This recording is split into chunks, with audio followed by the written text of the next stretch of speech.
Low key, niggas hating, but they don't want no beef. State gang, true sippers, bitch, I bet we don't eat.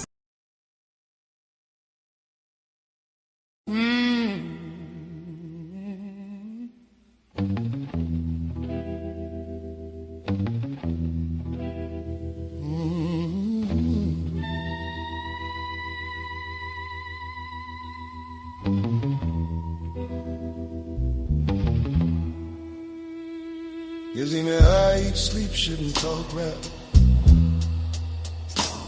You seen that 98 Mercedes on TV, I bought that. I had some felony charges, I fought that. Been sent to no return, but still was bought back. Fella threw some slangs at me, water, I caught that. I punished them little bitches before they can charge that. Now I'm looking for their family and pile up the wall back. If I ain't a hot boy, then what do you call it? Fella disrespect me, I'ma be in all black. Coming about some fellas, about killing and all that. Me, Corey, and Mercy getting dunked on. Ride top down, so we let the trucks pause. In the Jeep, riding 4 deep, I booted up at these fellas claiming they know me, huh? Bitch, what? I'll bust your ass up. Don't even go there, worried, cause I'm ready to war, so I heard about the money, that's some nice change. For the right price, I'll bust the right range. Hard as a fella try, I can do the right thing. Only God knows what the future might bring. Fella might be shy, fella might be traveling, fella might survive if he buy that rifflin'. With something that'll stop a fella from playing. Something like a chopper or grenade in his hand. Hey, fella don't play no games no more. Fella bust your head if your bang is home. Attitude adjustments do y'all need? Don't call enforcements, fella call me. I bet ya I get them fellas off your block. I bet ya I show them fellas this boy hot. This boy hot. Oh, alright, stop, cause I done had enough. When it comes to my pockets, I'm ready to bust. Baby, let me get the keys to the Rover truck. Man, let me get this beef shit over, bruh. Ain't no bitches here, I'm from the know ya, bruh. Bust your beef's head, cause it was told to us. How I'ma be running with these killers and backing down. How I'ma look in front of my people like a clown. The G code, what we live by, and we die by. The book is what we will never abide by. Fellas drive by, getting loose, beefing with each other like a checkerboard and use up in Compton. Or the watch fella up in New York, you keep them open. Watch fella, for you play by hit or retaliation, or a fine young black female stallion. Give me the keys to your car, your medallion. You fall away from your home, use a LE.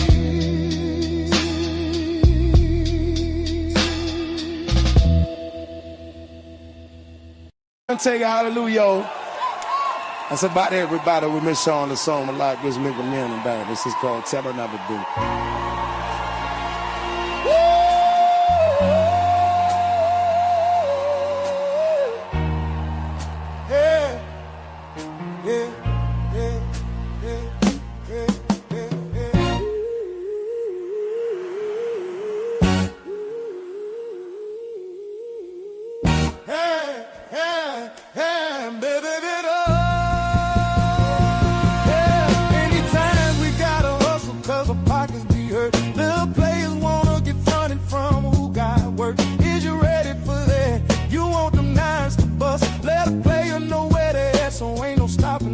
If you handle your business right, I'ma promote your ass. You bitch out and try to kite, I'ma come smoke your ass. The shit that I'm giving you, they drawing blood to get. The fix be running through because they love the shit. So don't come with that, no one wouldn't buy it. The shit was cool. Niggas try to rob me, nobody was coming through. Snitches, I can't have that. Bitches, I can't have that. Riches, you can have that. Just bring me my cash back. Look, it's all gravy with me, go ahead and shine. That's how you play it with me, you're big time. All I want is the G's with a trunk full of keys. A Benz on 20s, you got something you can lend me. Shit, boys ain't doing nothing for me for free. Can't put no trust in you boys, cause y'all be trying to run G.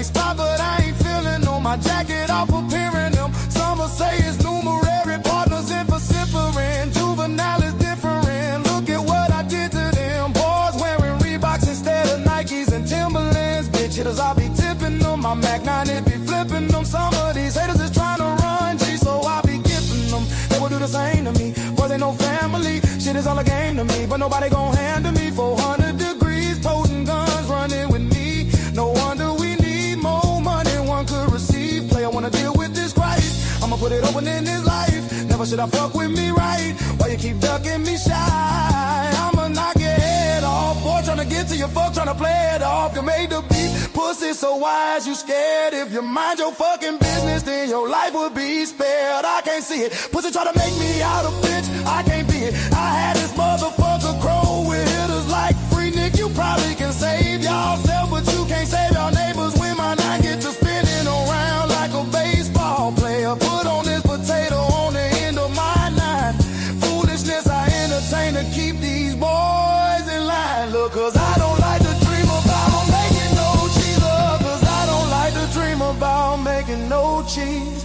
Wanna see my motherfucking bank account OD. Until then I'ma be thugging line a project building, smoking that Bobby with the ghetto children, plotting on a way that we can make $1 million. Yeah, yeah, I'ma be thugging line a project building, smoking that Bobby with the ghetto children, plotting on a way that we can make $1 million. Ask some boy about me, bet them bitches know me. Magnolia head buster out that wild TC. I'm a young hitter. Look at what you done, hitter. You done made me mad. Now I'm gonna get my gun, hitter. Better watch your tongue, hitter. Cause I'm getting dumb, hitter. Kill one hitter to represent where I'm from, hitter. 3 things you don't ever do. Fuck with a man, exchange or his mama. You do that, you want drama. Fuck with a big timer for sure. You gon' see I'm out you. Which one of you boys want me? I'ma keep it real with you. You say you the man, I know I'm the man, and I'm ready to deal with you. I'm prepared for the toe tagging. Keep my Reebok strapped tight with my key ball sagging. Now I done rocked a couple of keys, and I done flipped that 2 times. I know I'm in a drought, and they gonna pursue mine. I got bills to pay, I can't be playing with you jokers. These youngsters something else, now you bout it, they'll provoke you. You can't understand how a hitter my age can hit the streets like the bustin' with the 12 gauge. But I don't like to dream about making no cheese in the future. Wanna see my fucking pockets OD. Until then I'ma be thugging on the project.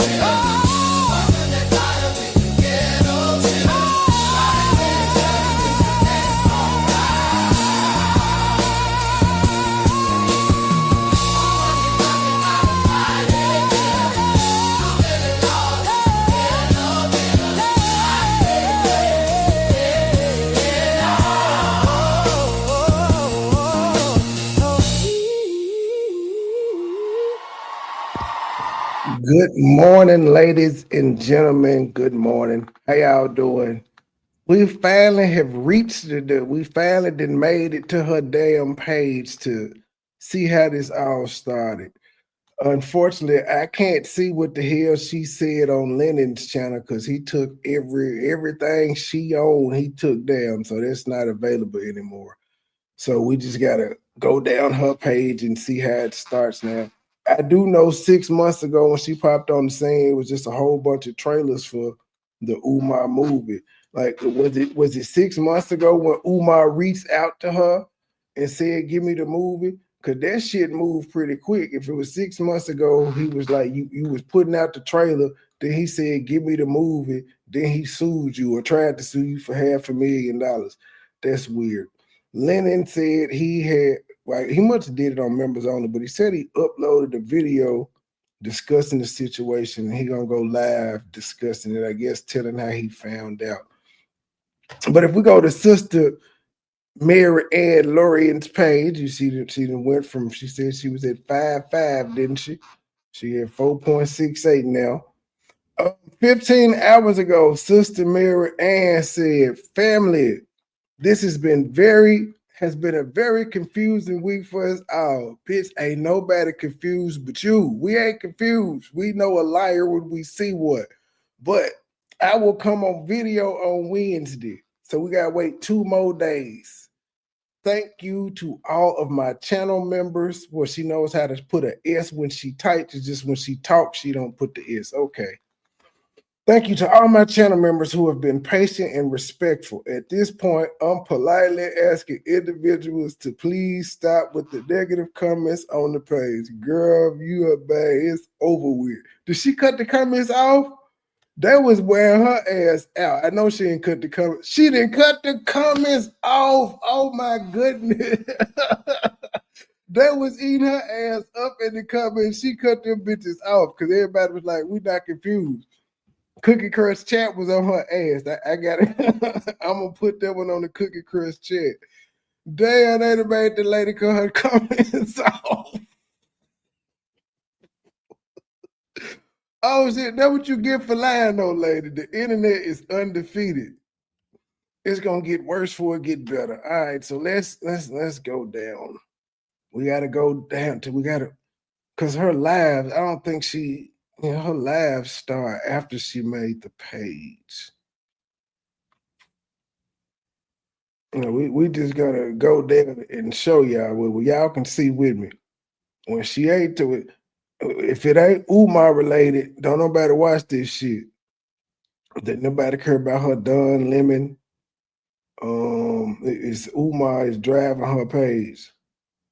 Didn't nobody give a fuck about Mr. Lee, Don Lemon. They didn't care. Clarissa Shields sending the message to. Did nobody care about that? This also this may also be a reason that they put you up to. They said you Frankie. I ain't gonna even play that because she might come over here and try to strike me. I ain't got time. Don Lemon has been arrested. Nobody cared. Said she had interview with Devontae Umar Johnson stylist. Now this the one they said that he got off the phone like we're not gonna do this, but Umar Johnson is driving the fucking page, as y'all can see. Everything. When did she just decide to hate Umar?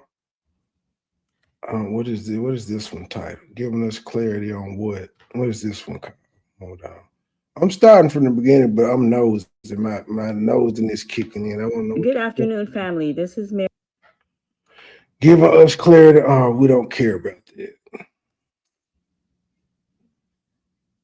Okay, so she just had a random attorney talking. Attendee from Umar Brazil event. Dr. Umar investigations is. So I've been listening to a lot of the videos that have been going on. So apparently Lene's issue with old girl is that she wasn't supposed to tell that the investigation was official and shit. She wasn't supposed to tell, and she did because she had a conversation with somebody, but I guess all of them have been having conversations with people, and she went back and blew it. Why don't we see a lot of shit? Okay, we getting close because I see, okay. So this is how she starts off 6 months ago with an Umar Johnson movie advertisement. Doesn't seem like she was, I don't know if she had been on Lennon's page at that point. I don't know how. I think she did this and then she was putting this out and Lennon reached out to her maybe. I don't know. I can't. The timeline is going to be incomplete because Heaton took the shit down. I ain't mad at him for doing it, but yeah, I need to know what she said. I'm the star of the movie, brothers and sisters. Who coming out to see the Dr. Umar movie? Who coming out to see the Dr. Umar Love movie? Love movie. We had a love scene in there. We filmed it. This nigga is crazy. Who coming out to see the Umar Love? You happy, ain't it, nigga? It was the movie. You didn't actually get no pussy. What the hell? Who coming to see the Umar Love scene? But this is what she was promoting. Well, you know what? I think she was on Lennon's thing, and she talked about the movie and how difficult it was, and I think she used this as proof to say that she did shoot the movie, and what she was saying about him and the love scene and wanting to have his boxes off was true. I'm guessing. Love scene yesterday, brothers and sisters. It was a little uncomfortable. We didn't do too much. It was a little uncomfortable, but me and the queen got through it. We filmed the love scene. I never thought I would be that nervous in the face of 5'5" thick in the thighs. It was natural hair. Tough for who?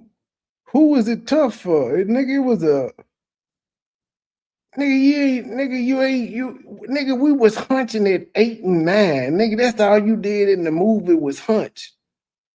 It was difficult to hunch. See, he acting like a nigga ain't never had shit. Chocolate goddess. I never thought I'd be that nervous.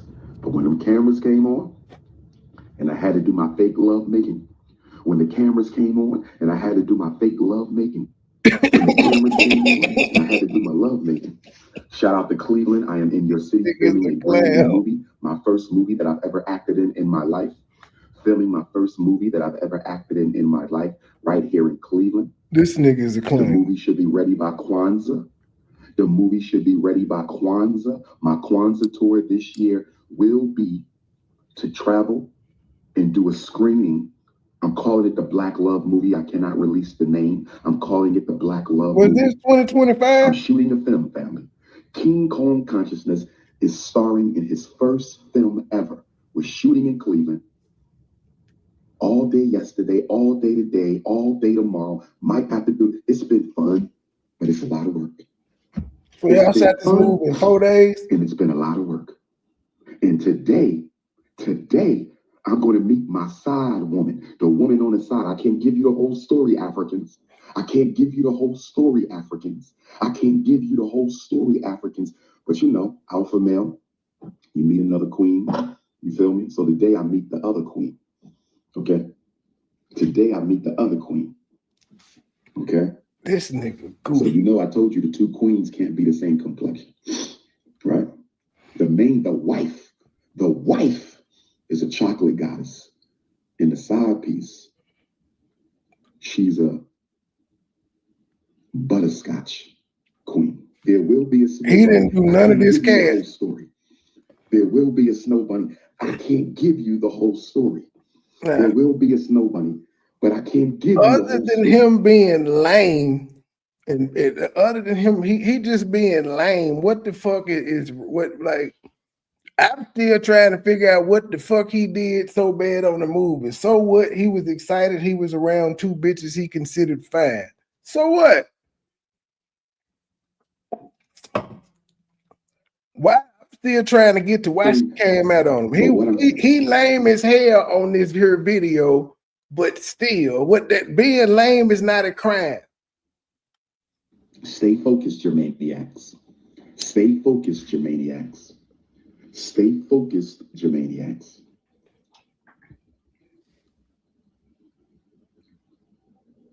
The point that I'm making. Okay, that was the first video she put up on his channel. Damn, DJ Academics came in with the Prince of Panhandling 6 months. Fuck, it's gonna take me all the way back to the top. There has to be a better way. Oh, well, okay, cool. I can just scroll all the way down. But damn, I still ain't all the way down. I'm just halfway. Sorry, y'all. I didn't know it was gonna take me back to the top. I did not know. Okay, that was the first thing she put on her page regarding Umar. Even back then, they got 3,000. Awaken movie trailer came, 2,000. She thought she was going to get some views on this other shit because she was on Lennon. Didn't nobody care about Caleb. Nobody cared.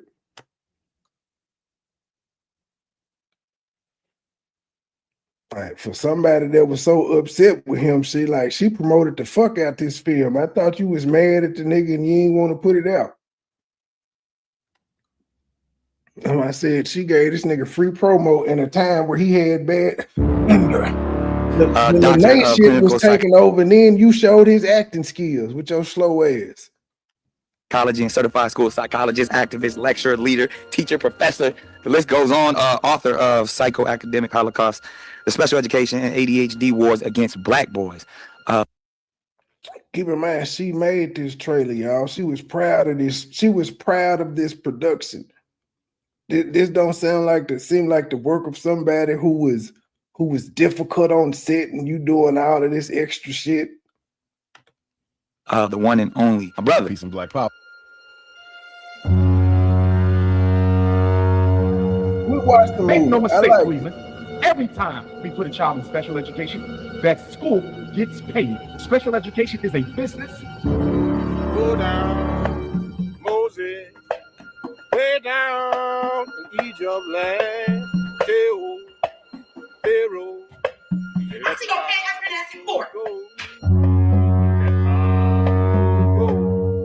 Understand that the IEP is not an individual education plan. The IEP is an incarceration preparation program. The education of African children. Could y'all imagine Umar reading the script for this movie? Yes, sister, I like it. I like it, sister. I like it. Now I wonder, did she already have this script and it kind of just fit Umar's life, or did Umar come to her and say, I want you to make a movie about me, and then this is what she came up with? Because if she just wrote this, if she wrote this around him, she was pretty accurate. Or if she wrote it before him, she still was pretty accurate. Either way, that's pretty uncanny. It's our responsibility. Do for self, independence, African self-reliance. That's the spirit of Cleveland. Cleveland, Ohio, Mr. Black, Illinois, Pharaoh! You heard me, boy. You better let God's people go. See, I'm coming down, represent like the ghetto Moses. Glear, good, man. I gotta ask you. I gotta ask another man the question, Glear. I gotta ask because one of the things the people they frown upon Umar Johnson for fucking single mothers. I too have been known to fuck a single mother or two. I don't think there's nothing wrong with that. They still out here fucking. I'm fucking. What's wrong with it? But they saying that he be fucking the single parent moms. Like they can't say no. They can say no. You know how many teachers and shit be hitting on motherfuckers? I mean, how many parents be hitting on the teachers and shit, and the teachers be like, nah, and vice versa. You gotta hold the single moms accountable. They take a part in that shit too. They not slow. They've already had a goddamn child. They know what men want. Black Power.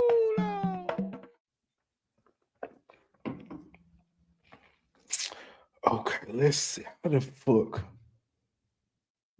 What can I do? No, it's already zoomed out. What the fuck can I do to get back? Oh, I think I just had to keep going. Oh, it stayed at the bottom. Yes. It just fucked up last time. All right, cool. No, don't you move, motherfucker. All right, we did Caleb. I think they were saying Caleb is the one that got Brother Polite in it. Yeah, don't care. He in jail for fucking kids. We don't want to see his movie. That didn't age well. Okay, Caleb feature film. All right, and then she comes on and tells y'all the release date. Oh, she did a lot of Umar content in 6 months. She was an uploading fool. Well, I guess not really. She was just in 3 videos talking about the movie.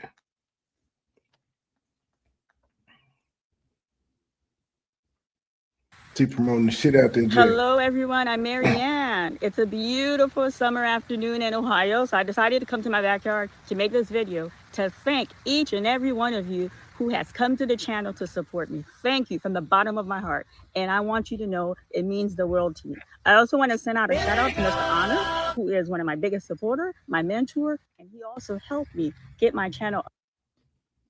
You said I'm frozen, so I'm gonna come back.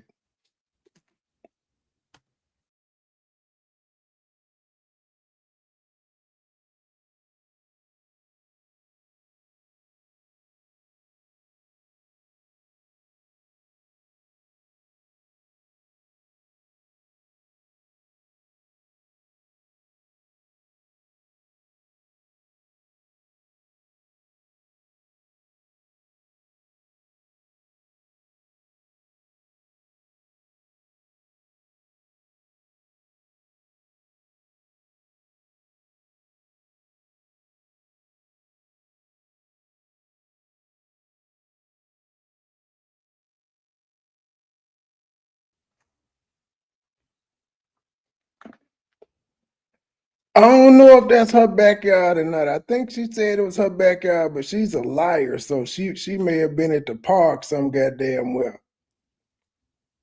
But she want a nigga to say, damn, look at them titties, so I play the drop, because that's what she going for. Damn, look at them titties.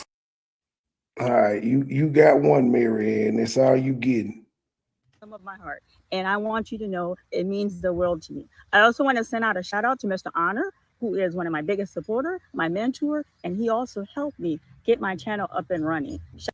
Biggest supporters, and she acknowledges Lennon helped her get her channel up and running. She wasn't doing shit she wasn't, well, she had to have had some type of YouTube presence for somebody to reach out to him and tell her about it.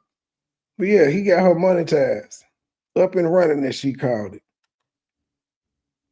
Shout out to him and to his page. Also, I want to announce when Awaken will be released. If you guys go to the channel in the post. Hell no, that ain't her backyard. Did you just see the white person walking their dog? I said she was at the goddamn park somewhere. Help me get my channel up and running. Shout out to him and to his page.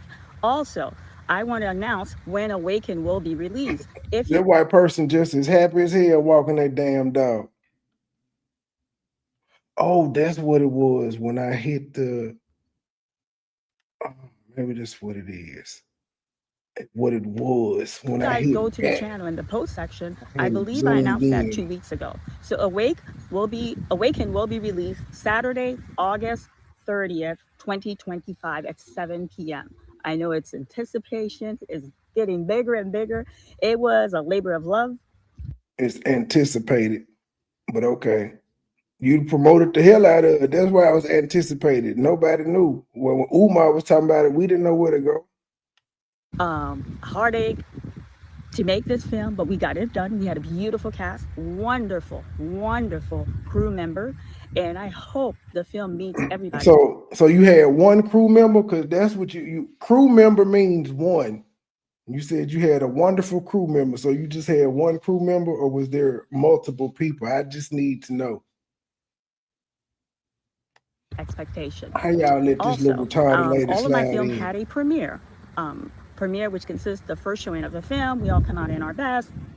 And Lorient Vision Production hosts a reception, which it invites all the cast members with their friends, family, and crew members. Oh, it's crew members now. And cast member. It's cast member and crew members. Like who taught this bitch how to talk? Cleveland, is this the educational system that y'all putting forth, and these y'all activists? Their friends and family and other producer within the indie circle in the greater Ohio area. So I want to do something different, which.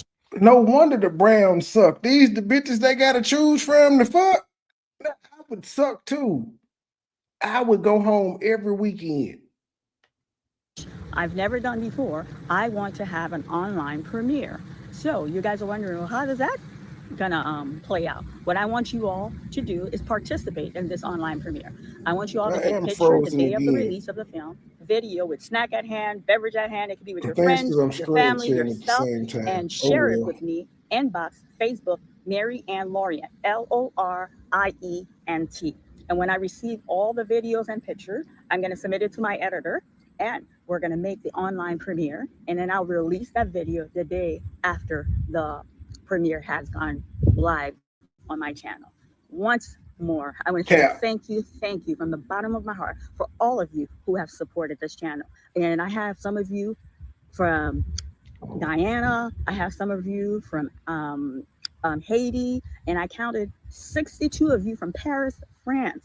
And I have some of you from Canada. I don't know. Am I repeating it? Okay, she ain't talking about shit in this from video. Canada, the United States. We got to go through some of the boring shit.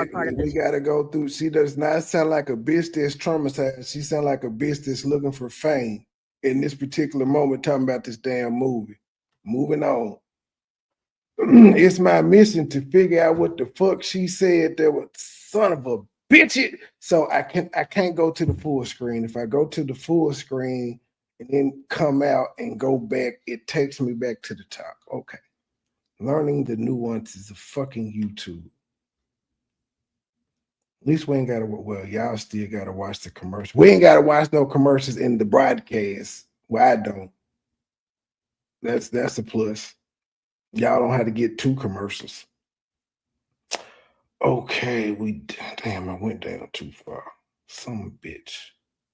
Good morning, everybody on Petty Gold. I'm not looking at the chat because I have to. I'm one track minded on this here screen shit because it's, yeah, I'm on her actual page. Okay, disclosure of awakening. I'm guessing this is where she's gonna air out her grievances. I think I started watching this video when it happened, This but video following she the can't film. speak. First of all, I'm going to say thank you. She A lot remind of me like you of a auntie send a from lot of good kind words. A time. lot of you Like this bitch should be Ralona's sister or something. And she said evil grin. I can't believe she fooled all y'all good people. Good evening, it's Marianne. I said, let me do this video tonight before I go to sleep. I wanted to do this video following the film. First of all, I'm going to say thank you. A lot of you send a lot of kind words. A lot of you like the film, and I appreciate all the flower and cast member, crew member. No They didn't S's. chime in. I was the only one as a producer who responded to comment. But you know, we were really happy with the feedback. And then anything you do, it's not for everyone. So you have some people, I don't know if they're his people, but that weren't feeling it. But you know, it's what it is. So the purpose of my channel is to put out my body of work. And I'm gonna stay focused on that, not to derail from that. But Awaken was my body of work, and he is a polarizing figure within the Black community. Everyone's talking about him. It's polarizing, ma'am. Somebody said English her second language. She need to stop using the words that she can't use. Fuck it. I've heard Mexicans that can't speak no English at all talk better English than this bitch. This is ridiculous. But Awaken, I want to hear her speak her first language. That could be another lie too. My body of work, and he is a polarizing figure within the Black community. He a polarizing figure. A polarizing figure. Not polarizing, a polarizing.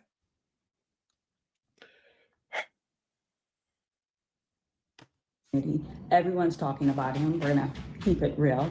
So I'm probably gonna chime in on this and then leave it alone. Everybody talking about Umar, so shit, I'm finna talk about Umar too.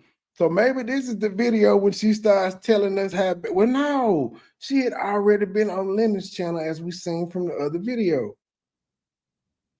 But I guess she gonna repeat it. She says she finna chime in. Okay, let's get to the grievances. Let's see what Umar did to you so bad that you felt the need to come out here and lie about getting a settlement check. After that, and kind of focus in on the arts. And so it's so much that I'm going to cover. I don't know where to start. I had a direct connection with Umar Johnson. It wasn't like a flyby, I met this person. This is someone that I connected with, and we worked for a prolonged period of time. So I'm going to stay on track with the film. What's the long period of time? Because this nigga act like y'all shot the movie in 5 days. I'm just saying, Lene spent more time around him than that. The script, it was 150 page. And for some people that didn't like it, I'm not tooting my own horn, but because I'm good at my craft, I was able to deliver what I delivered to you guys yesterday. So the script was 150 page. It was sent to him electronically, and it was sent to him also hard copy. I'm old school. It was Who wrote the? You said I don't want to toot my own horn, but if you wrote a 150-page script, bitch, you better be able to shoot it. You wrote it. You wrote the motherfucking script 150 pages. You're saying that's short. Got you.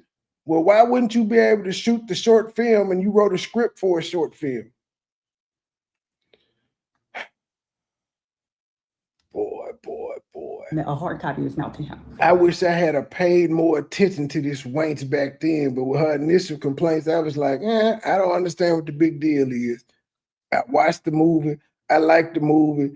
I moved on with life. I ain't know who knew she was going to keep going and then say, I got a settlement, family. He had the script for 4 months, didn't contest anything in the script. What I need you guys to understand, when he arrived for filming, we only had 3 days. 3 days to get the film done.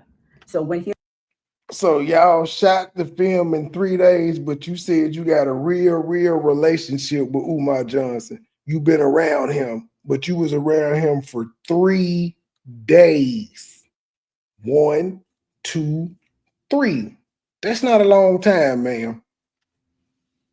When he arrived for filming, he flipped the script on me. A very first day, he didn't say anything. It's when we got on set, things were like changing.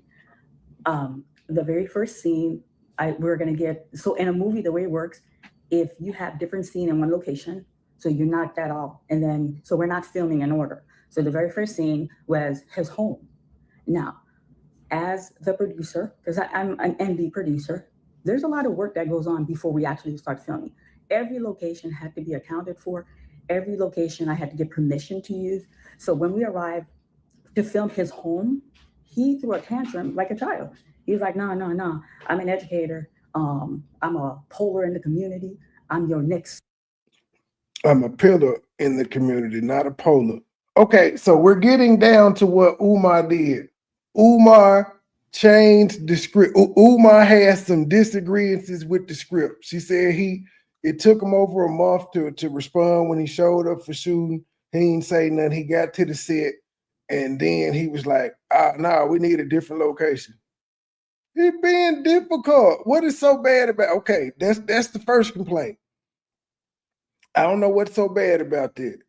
If she had already said this on Lennon's channel, I don't know why she would be coming back doing it again, but I'm glad she did, because he done took all the shit down, so I can actually hear again what her grievances against this nigga was. Malcolm X, your next Martin Luther King. These were his exact words. You're not going to portray me like that. And then I wasn't disrespecting him. I said, Doc, I've video called with you. I Googled your place of residence. As a producer, I'm just trying to mirror your lifestyle to get it as accurate as possible. So I don't understand. But you wrote the script without knowing who was going to be the star of it, didn't you? But also, what address did you Google FDMG? I'm saying, what address did you Google of Umar Johnson's to accurately depict his life? But you did do it. Like you did capture the essence. I don't know how the fuck you did it. That's why I was asking if you did write the script before. But did you have him in mind when you wrote the script? This home is equivalent to the lifestyle that you live. Nah, you get me a mansion or something. I'm getting on the next plane. Like, he threatened very first day. We haven't even started filming. He threatened to walk away. Crazy part about that is you only saw one part of the house. So I don't know why he would have needed a mansion, and you only saw the goddamn bedroom. We didn't see shit else. Oh, and the staircase, my bad. I'm in panic mode, so I take the phone, I call my girlfriend. She's in corporate America. I said, listen, this is a business.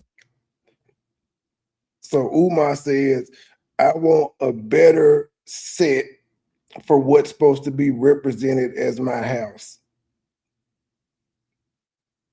Oh, that's the worst thing in the world. He shouldn't have done that. That ungrateful Negro should have just been happy he was in this no-name bitches movie. How dare he? Deal. I can't take the crew and him to my house These are people I'm working with. This is business. I don't want to open myself like that to use my residence, but push comes to shove. If I have no option, then that's what I have to do. She's like, you guys head to the house. I have a brief meeting. It's not going to take long. By the time you drive, I'll be there. I'm like, okay.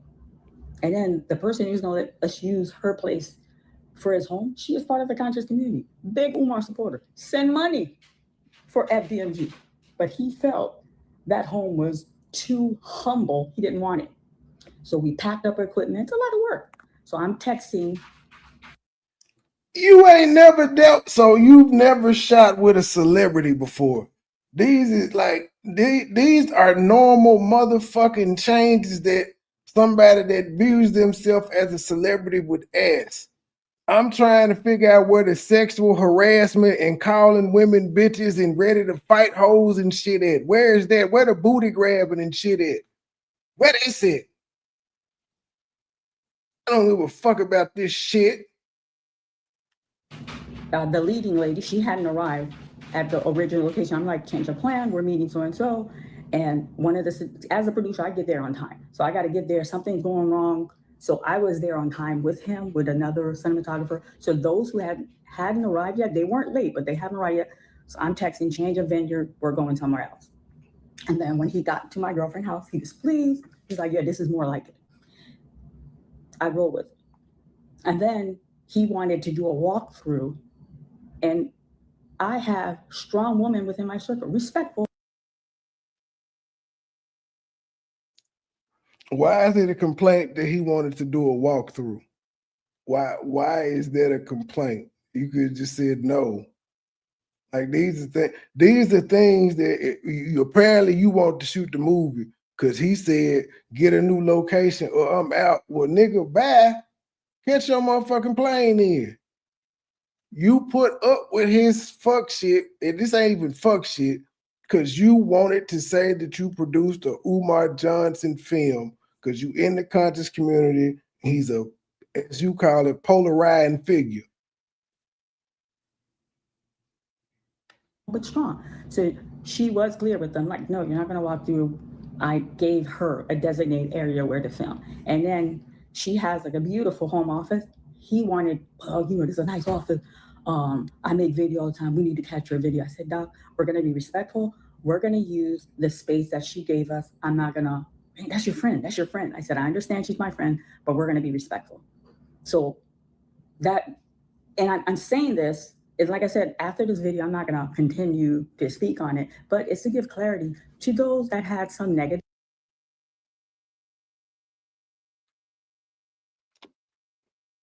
Mary Ann, Sister Mary Ann family, if you weren't going to speak on it no more, how in the fuck did we get to a video of you calling the goddamn, the hairdresser? How in the fuck did we get the video of you talking about you got a settlement? How in the fuck did we get the video of you talking about Umar? I have contacted the police and trying to get a restraining order. How did we get all those videos if you weren't gonna talk about it no more? Oh, you was lying. Feedback, and to those that showed me love, but so you guys can understand what I went through within that 3 days to make what you guys saw a reality. And not to get messy, the leading lady, she's of age, but she's younger. And the script, she followed instructions. She had a black lingerie. I want y'all to pay attention to it because she breezed through it. The leading lady, she's of legal age, but she's younger. Legal age is the important part of that sentence. I think I did speak on this. I don't know if I probably did review it. I can't remember, but I know I spoke on the fact that she kept calling her young as trying to make it seem as if this person wasn't an adult. What you guys saw a reality. And not Umar, it's still fuck you, Umar. But I just call a thing a thing. You still ain't shit. See, the leading lady, she's of age, but she's younger. And the script, She followed instructions. She had a black lingerie. And then in the script, he had boxer and a sleeveless t-shirt. You know, those teen top t-shirt that men wear. So he's like, no, we're going to make this sensational. This is him. This is not me as a producer. We're going to make this sensational. So I'm going to take off my shirt. I said, well, you don't have to. This is just a simple kissing scene. That's just to add spice and flavor. And he's like, no, I'm taking off my shirt. And then he proceeded, he wanted to remove his box. I'm not making this up. We got that, like, because you warm up, they start. Who cares? If the leading lady was okay with him taking his boxes off, who cares? Again, it's an adult and she's taking part in the scene and she has a yes or no in that particular decision. Again, so this is the complaint she had. This is what Umar Johnson did that was so wrong. This is what Lennon Honor called he exploited her. Because that's how he, in his message saying that she lied, he said he trusted her because Umar exploited her. I'm trying to figure out where the exploitation was when it was mutual beneficial for both of them. Mutually beneficial for both of them. Both of them were gaining something. Umar was getting to be in the movie. She was getting to say, I shot a movie for Umar. Running the camera, we haven't hit action. So I got a lot of footage. So he wants to take off his boxer. So as the producer, I said, I can't allow you to remove your boxer to get them to do shoot with her and just show underwear. We're not going to do that. I'm gonna have my underwear. What are you tripping about? I said, no, we're not gonna, as a producer, I don't want anything slipping out and then I'm liable exposing this girl. So I gotta agree with you there. I call cap on Umar wanting his shirt off. I'm with you. I call cap. Now we gotta ask Lene. Somebody go ask Lene because she don't like me. Somebody go find Lene and ask her, has she ever seen Umar with his shirt off? That's all I'm saying. Umar seemed like a nigga that, like, he wear a t-shirt in the shower. He just seemed like one of them niggas.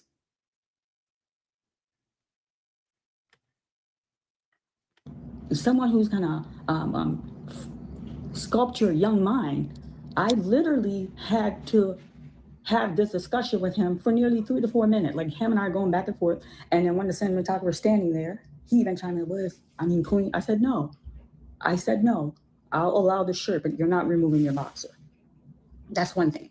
Oops, sorry. I put my hand there. And then, so Umar would threaten to leave over the house not being up to his standards for the movie, but he wouldn't leave because you wouldn't let him take his boxers off. He seemed like the type that just, any demand that he wanted that didn't get met, he seemed like he would just be like, fuck it, man, I'm gone. But again, why do we care that he wanted to take his boxes off for a sex scene? Who cares?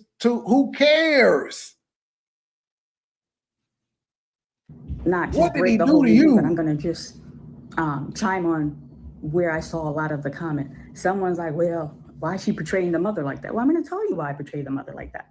The day of filming, again, his mother showed up and he's like, nah, that's not my mother. You're not going to do this. So she's responding to comments that she got under the Awakened movie. Too thin skin for YouTube. I said, Doc, I videotape with your mom. Like, he was very protective, not letting me interact with her. But I said, look at her. I think I did a good job portraying your mother. He's like, nah, He's like, this is how we're going to do it. You're going to have her laying out. Wait a minute. Wait a minute.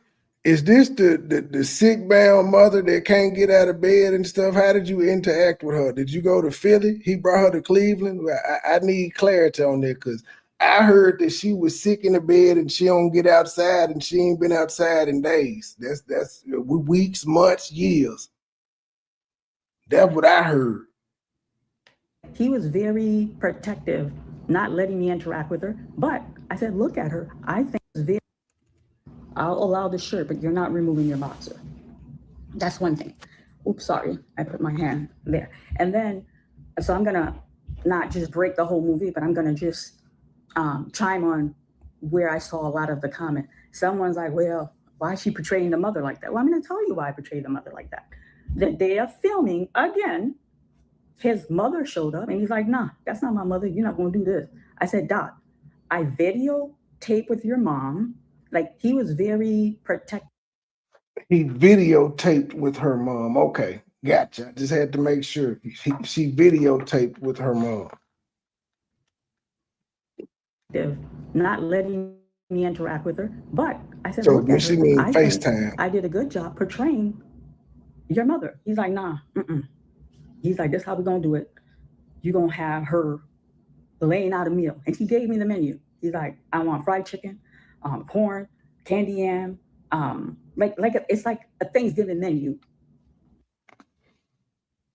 She's complaining about catering for the movie set. This is a complaining ass producer. I'm still waiting on what the fuck was so difficult. Okay, he wanted a different set.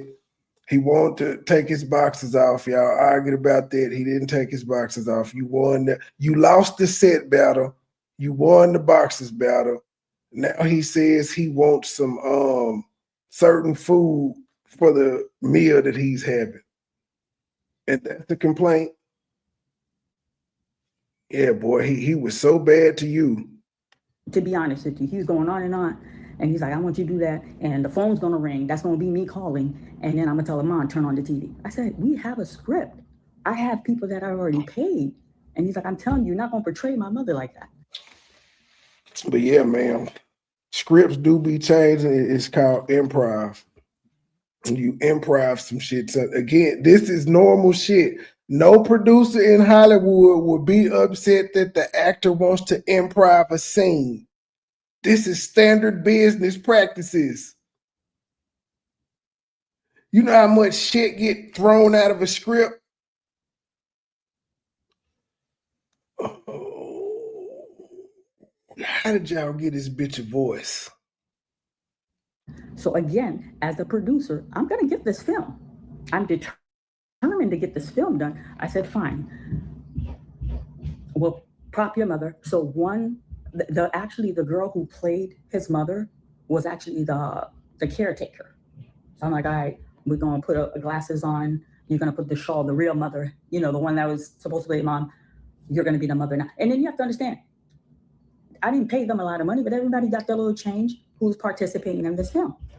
So, and he does this at set. This is like the very first day or everything that we're filming. And I'm like, oh my goodness, this is like mind-boggling to me. Okay. And then he's like, and I don't want you to show no caregiver. My mother, I want her to look strong and vibrant. And I said, your mother is not mobile. Your mother is disabled. So we're going to Oh,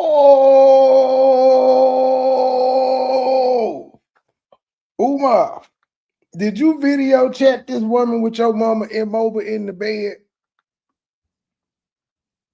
Now, her and they stories match on that. Pop her on the couch and we'll pretend the caregiver is a maid. And right there, family, listen to me. Right there, it clicked. It clicked that he has an illusion of his life that is not a reality. And I'm like, okay, if he pulls this the first day, and these are the two prime examples I'm giving you from day one. Man, it's a goddamn movie. It's supposed to be an illusion. Of filming. We started at 7 a.m. The first time to go easy on him, we ended at 2 a.m. Whoops, sorry. We ended at 2 a.m. He had from 7 a.m. to 2 a.m. That's a long goddamn day. That's almost 24 hours, bitch. Hopefully you meant 2 p.m. Same energy when he arrived on set from 7 a.m. till 2 a.m. in the morning. And by then, if you look at the cast member, you could tell we're all exhausted. Because even though the actors were coming in rotation, we're there. I know y'all was tired from 7 a.m. to 2 a.m. God damn. there from beginning to end with him. So I'll give him credit for that. Yes, he had all that energy. And I didn't see him drink any energy drink. And then you said to take it easy on him. What you mean to take it easy on him, ma'am? Y'all work 19 motherfucking hours. You said take it easy on him now, you know. We just work 19 hours. What's a hard day? A straight 24? Because as production, we provide the beverage, fresh fruit, and I give a meal. So I say that to say he delivered on his part, but what was disrespectful to me as a producer?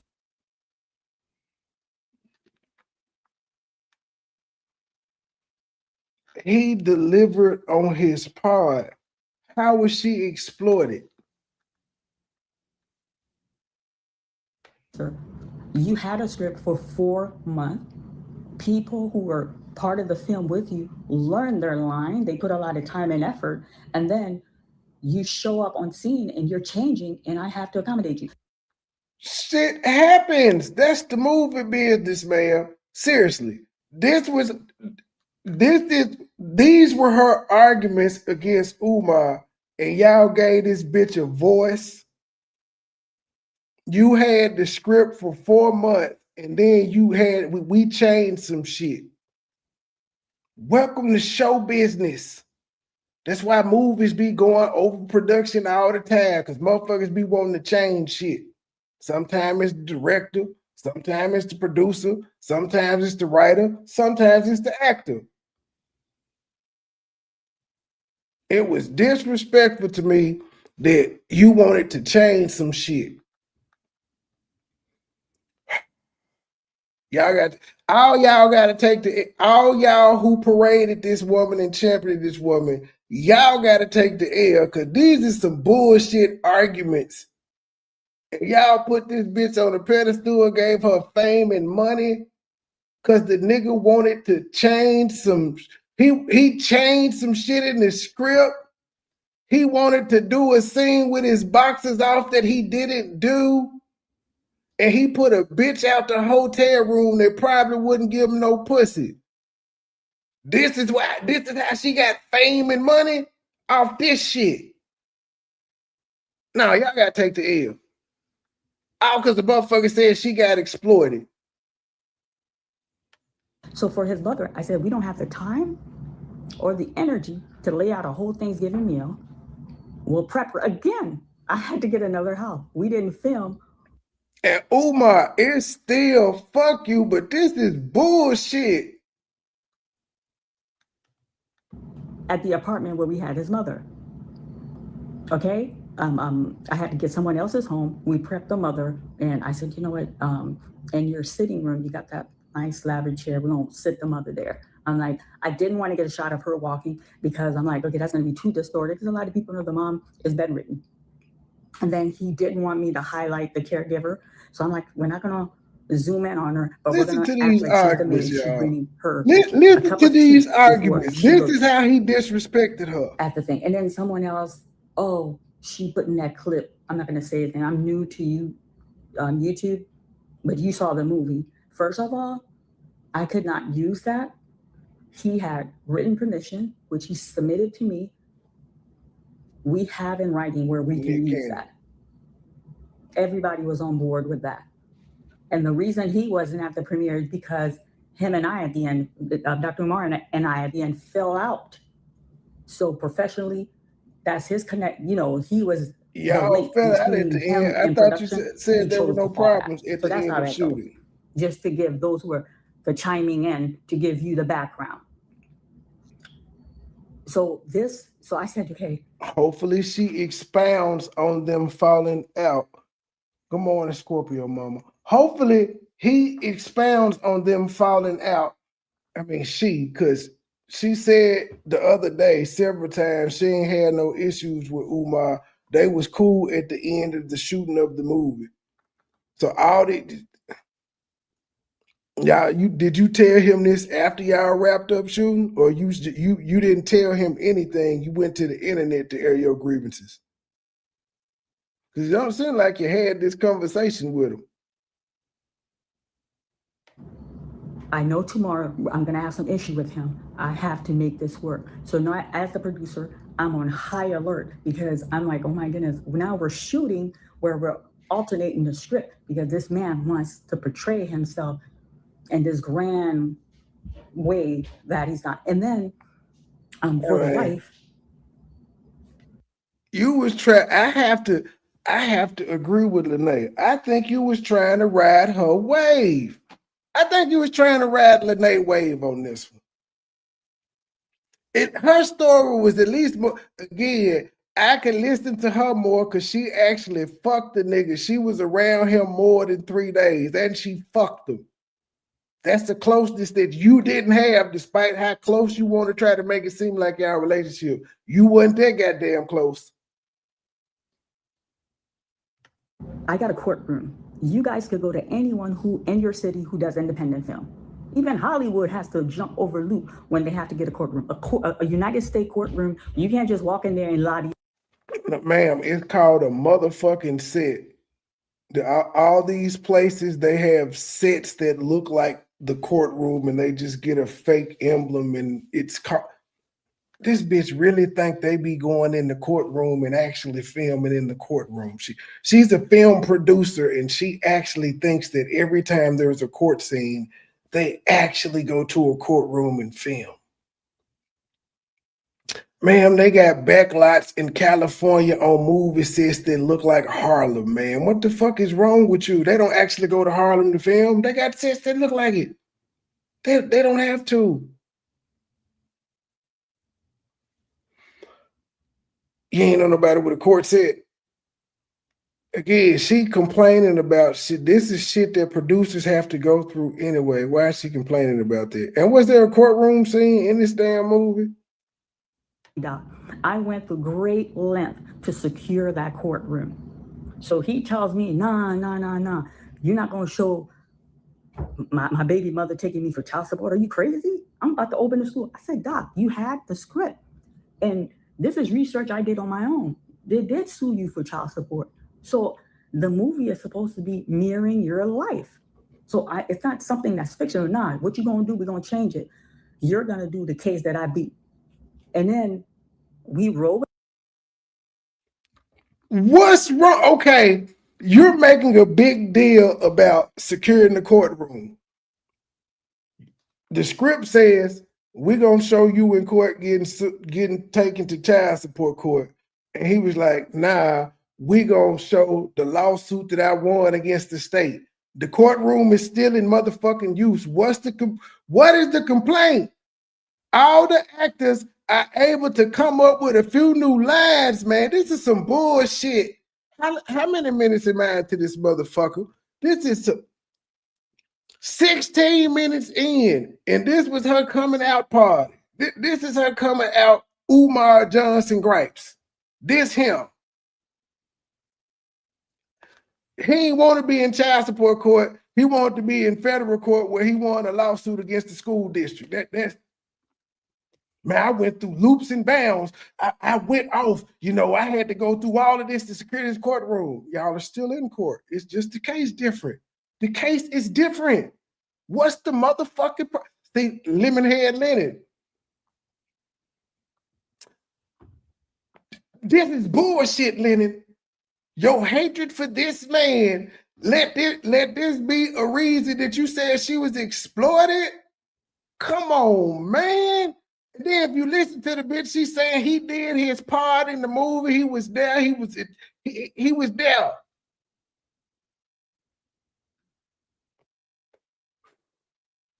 Man, it's some producers on Nickelodeon shows with worse stories than you, man. This is bullshit.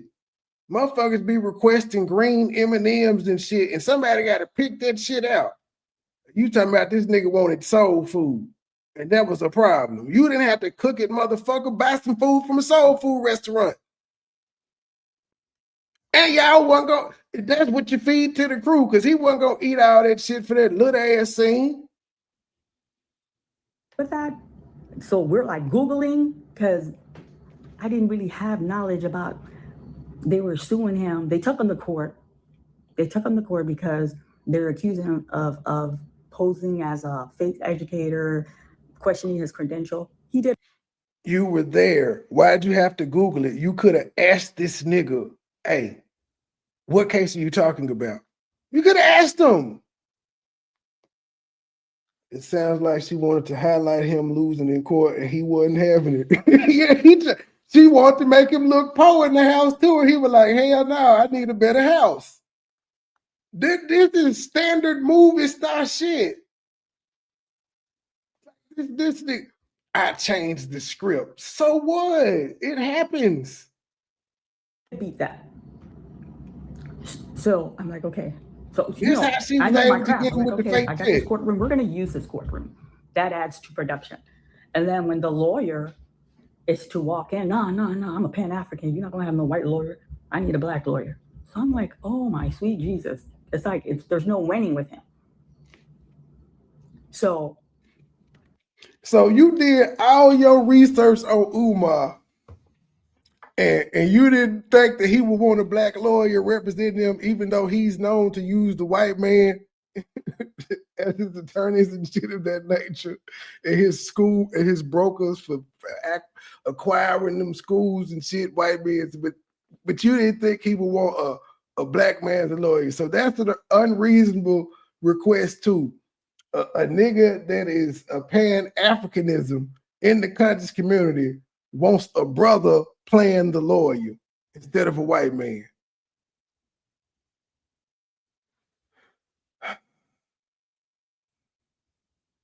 And Lennon, you've been around, so you was a musician. You played back. You played for some, if I recall correctly, you played for some pretty famous people. You know how celebrities and shit are, sir. while they're setting up, the court is within my city. I jump in my car, go get a business suit, because both of the attorney you had were Caucasian. The judge was Caucasian. They're actors, but they're all. Why would you have white actors? Why would you have family? You supposed to be this conscious sister. Why wasn't that an all black people production? You should have known Umar wasn't going for that shit. Caucasian, because when I put out, And it's not Caucasian either. There is no R in Caucasian. There is no R. the casting call, that's who responded. I didn't have anybody of color that responded for that role. So I played that lawyer. Nigga, you couldn't get your homegirl who house you used to play a black lawyer. I walked in, my heart is popping. You an activist. You don't know no niggas off the street, Tyrone and them. They could have came in there and been like a sovereign citizen lawyer. And I'm like, okay, he has proven to us that he learned his line. I'm like, okay, I'm going to execute this. He's going to know his line. And it kind of throws everybody off, because those three actors, they kind of connected, they kind of role played. And then all of a sudden, we're on another note, free Sharon Moore. Them folk lied to get a warrant to lock him up that day. Oh, his lawyer is a beast. I don't know where he found that white woman, but she just whooped their ass in court the other day. He probably finna get all that this shit throughout. Free him. using the judge, we're using the defense attorney, the prosecutor, and then I'm stepping in, and this girl already got her money, and I can't renege and take money back from these people. He made me lose a lot of money doing production. Shit happens, ma'am. Production costs go over all the time. That's what you got to do when you an independent filmmaker. You got to take the loss. Everybody does it. You know what I'm saying? So we roll with it. And I'm like, the court scene had 4 scenes in this. So wait a minute.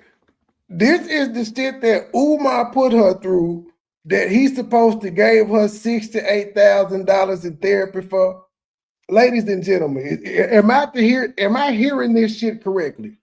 The shit that she described was so treacherous that Umar gave her $68,000 for hardship and to get therapy because he wanted to change scripts and shit. And people bought this bullshit? No, family. No. See, y'all got because she was calling y'all family, see? She got you. For scene because there's 2 baby mama. And he refused. We're not filming that. So we wrote, because he's a star. He's in a lot of the scene. He's embedded in the script. So I'm like, okay, we're gonna go with that. One of the scenes I was like, yeah, I just pulled it up. He did. Here's a quick video. We found some video. He was on some step talking to me like, yeah, you gonna recreate it. I said, Doc, it doesn't work like that. You have to have these actors here. We can't recreate it. There's nobody to recreate it with. And then he's like, well, I got to make my speech to say I beat the case. I said, we'll go to Westlake. We'll sit you in the park. Everybody knows you're good for making video. It'll blend in. Again, my creativity, I'm like trying to go along because he's butchering the script. You understand? So that's how we got the scene. So who cares? The baby mama never made the movie because he's like, he's not having this. Ma'am.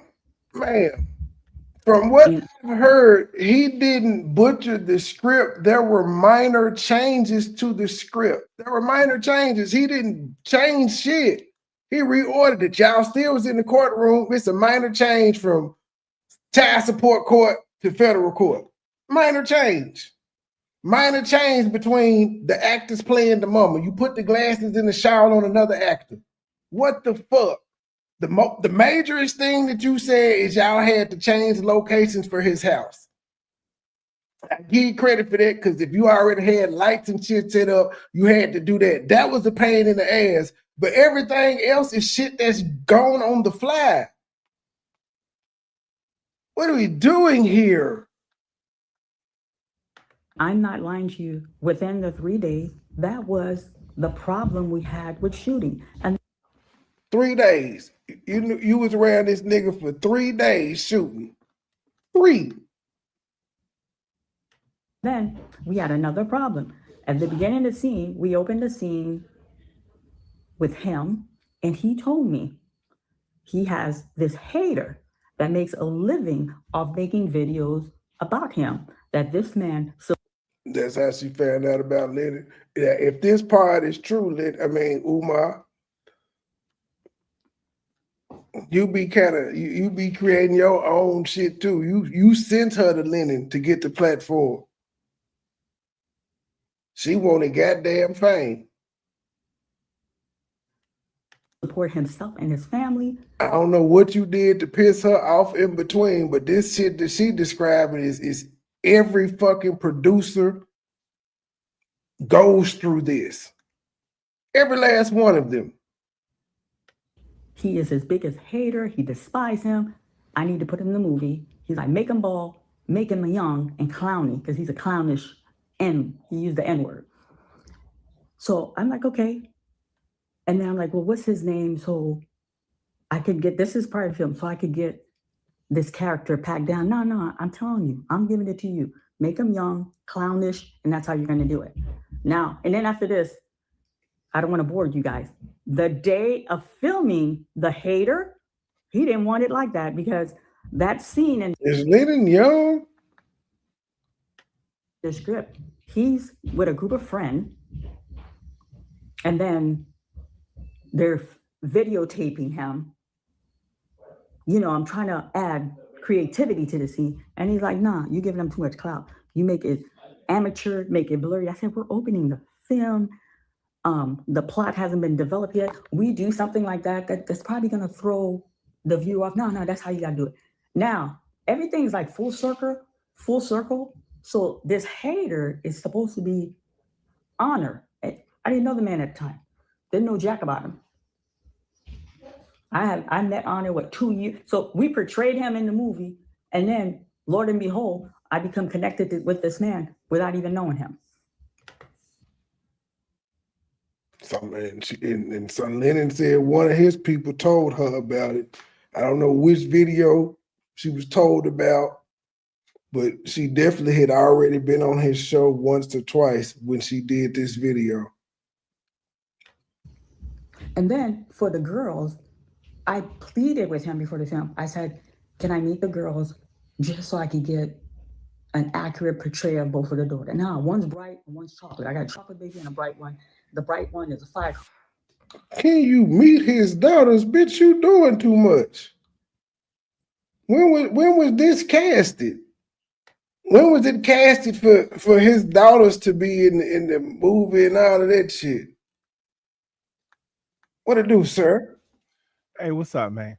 Put Hey, that cart symbol down too. I see that cart symbol again. I'm gonna subscribe from you. Leave that nigga alone. Listen, I'm off of the Cartboy Chronicles. I'm done with that. We on some new stuff. I saw the symbol. I said, "Oh shit, he trying to make him come out. He fucking with him."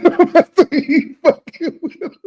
Oh no, Unc Fed was back in Nashville or Chattanooga, wherever the hell Cartboy lived. He was he was back in town for 6 days. So I didn't want Cartboy to miss it, so I put the symbol up. Oh, see, I'm out the loop on this. I'm pretty sure they didn't meet though, because ain't nobody talking about it. Nah, around day 5.5, Cartboy starts saying, "TikTok, where you at?" So I guess on cue. It's your last day, sucker.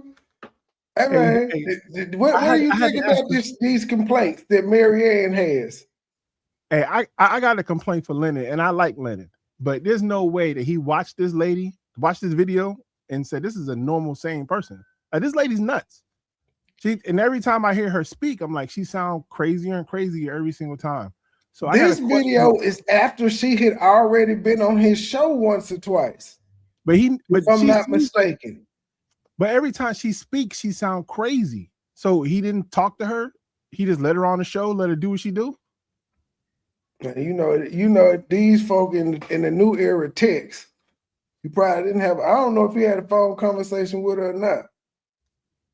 Hey, but this is why I jumped on, because I had left and I came back.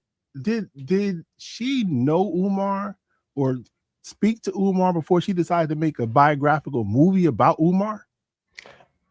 I don't know. I forgot how she said it happened. I think she said Umar reached. I believe in her rendition, Umar reached out to her and she was like, "Oh shit, it's Umar Johnson. Hell yeah, I shoot it." But it seems like she already had a script made, so I'm confused.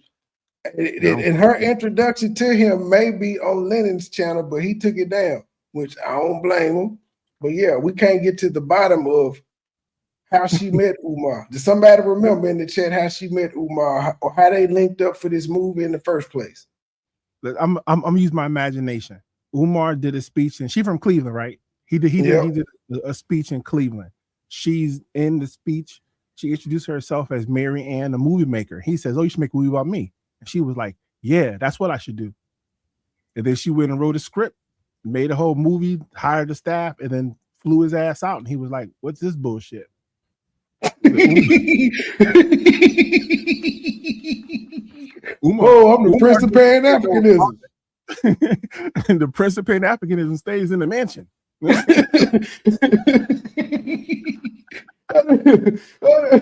And he finished the movie though. She said he did his part. He stayed on the set 19 motherfucking hours. Hey, listen, we only got 3 days to shoot. You better get it in. I don't know, man. This shit sounds suspect. I didn't know she had another movie, so I just typed that shit. There you go, right there. Mary Ann wanted. Oh, Mary Ann worked with Umar before the movie. It's on her Facebook page. They did a shockumentary back in 2019. Yeah, the shockumentary was never released, right? He was traveling around the country filming. Yeah, he never. Yeah, that's why Lennon dropped his, because he never put his out. Right. Yo, look, when Umar came to DC, and I was like, I should go down there to see what he's about to be filming. And I was like, man, he ain't filming shit. I ain't going down there. Because I was like, he's full of it. Everything he do is really just to get donations for people that like him. So it's like, for me to go out there, it's a waste of my time. He's not really going to say nothing or do nothing. It don't sound like he really do anything but film himself on location so people can give him money. Repeat itself 3 times. Exactly. Anyway, that's all, man. I was just I didn't want to type all that in the chat, but I think Lennon did us a disservice by bringing this lady to the front. I blame him, because just in talking, like when she got on that panel the other day, I never heard of her before. I never heard her talk. I never been to her page. in the first 30 seconds, I said, this lady's fucking nuts. Like she is at work cutting up like that, but Yeah, she ain't. same But we've seen a lot of motherfuckers at work cut up just like that on YouTube. So it's a thing apparently. Hey, yo, I remember Tom used to say some shit where he'd be like, do your ears not work? Like when I start talking, can you not hear that I started? Because it was like she cannot process that someone else is speaking. She just go and go and go. And then as soon as he starts talking, and the second time he said, can I finish? He had to say, can I finish 17 times to finish one paragraph? Like it's something wrong with this lady. Something wrong with this lady. And I thought she was in her 60s and they said she's 45. So I was like, damn. Like cracking like a motherfucker. This bitch here.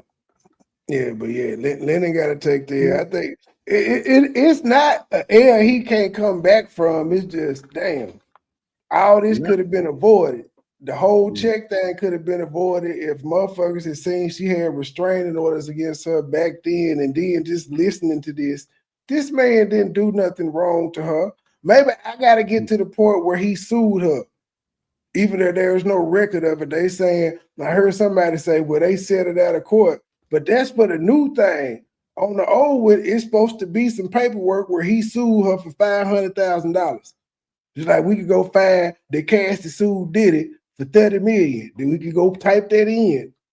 Yeah, I don't believe that at all. They settled, but we still saw the public file and we were able to type it in. And even if you can't see all the files, you can see that the case exists. Like it ain't like their names are secret, right? You could type her name into the I can't remember what it's called right now, but that damn the court searching document. The court dockets. Yeah, and you just go to the court for the state she stay in, or the state he do. Either state you could type their name in and see if there's ever been any lawsuits filed under them two names. Yeah, she a lying ass. That's all. That's my father used to call him a lying. You a lying ass, and that's where I'm at with her. I can't. Motherfucker. Anyway, thanks for letting me up, man. I appreciate it. No problem. Cracker. I guess that's the one that's making videos. Not the brown one. She mellow. She like her dad. There's nothing mellow about him. Nothing at all. And then he's like, and you going. But now the school ain't fake. It just ain't gonna ever open. You have two different baby moms. He's like, no, you're gonna have the girls have the same mother. You're not gonna portray me like this. I'm an educator. I'm gonna open a school. I'm gonna change the face of educating Black boy in this country. Again, I roll with it. I merge the girls as sisters with one mother. Mary Ann, if you did all this research about this man, you know this shit about him. You know this about him. You ain't added to the script he did. What's the problem? He wanted to be portrayed a different way. What's the problem? You could have easily said no, but you ain't want to take that loss. I don't blame you, but you can't complain about the shit that you could have. Day one, you could have been like, man, fuck this shit. Go home, my nigga. You would have took an L, but not as much as 3 days worth of L's. It's so funny. We filmed this 2 years ago. I never connected with the girl. I did connect. Okay, so 2025 is when she came out, because this was 6 months ago, and she said they shot it 2 years ago, so it would have been 2023. Why the fuck it take you 2 years to edit and put that motherfucker out? I see why Umar asked for the goddamn movie. If he asked for the movie in 2025 and y'all shot it 2 years ago, is that unreasonable, ladies and gentlemen? Because that's her story. Her story was they fell out because Umar asked for the movie. Now, she just said they shot the motherfucker in 2023. We know it didn't come out until 6 months ago in 2025. If he waited 2 years before he asked for the movie, like, yo, where the movie at? Was he wrong? I don't think he asked her for the actual movie. He probably asked her where it was at.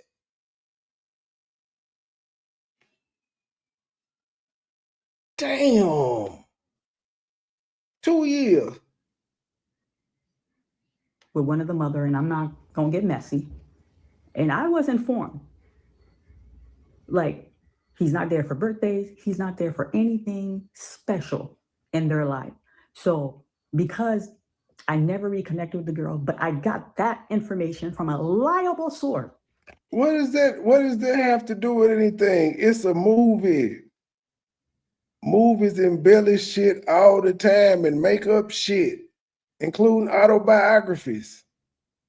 They omit shit, they embellish shit, they add shit, they take away shit. That's what movies do.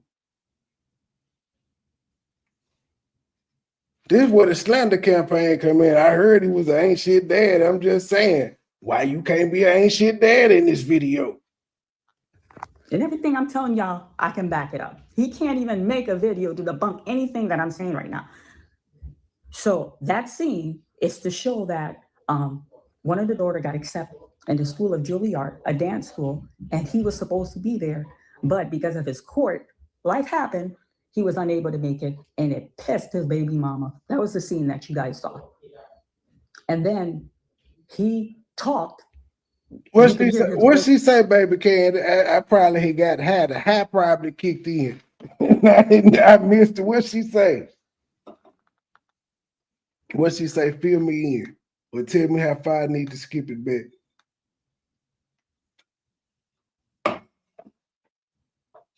Definitely did. I gotta wait for the comments to come in. 'Cause 1 minute, god damn. So I gotta hit the button 10 times.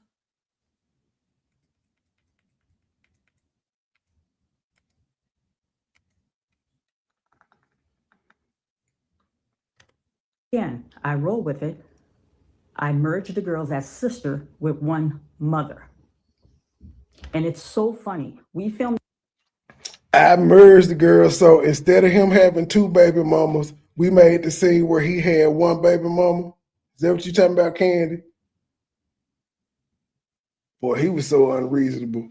Again, it's fuck Umar, but seriously, these are your gripes.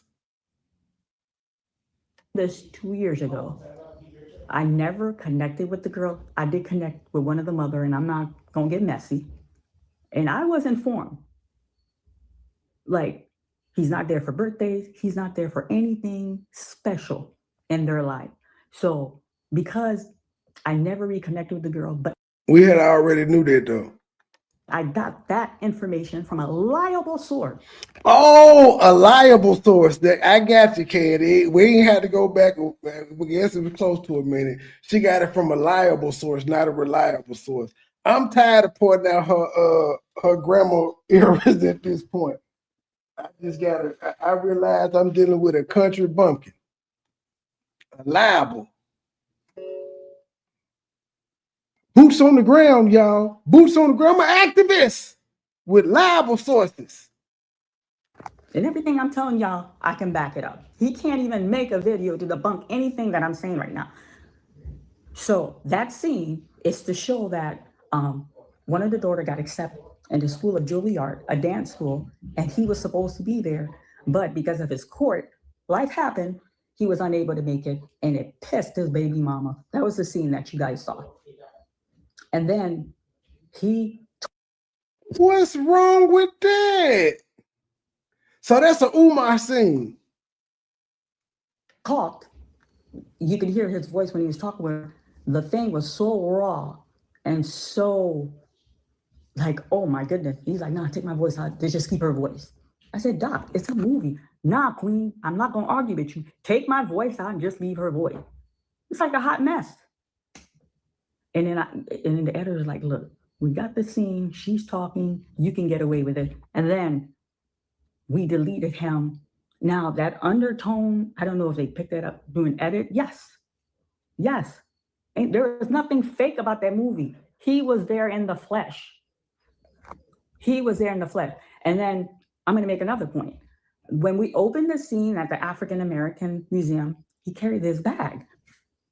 I'm like, why does he have this bag? Like, it didn't look good, him. And then when we were gonna do the love scene, he's carrying the bag. I said, That's not going to look right for you to be getting in bed with a woman. You're carrying a bag. Nobody can hold this bag. It's my bag. I said, God, I have your best interest at heart.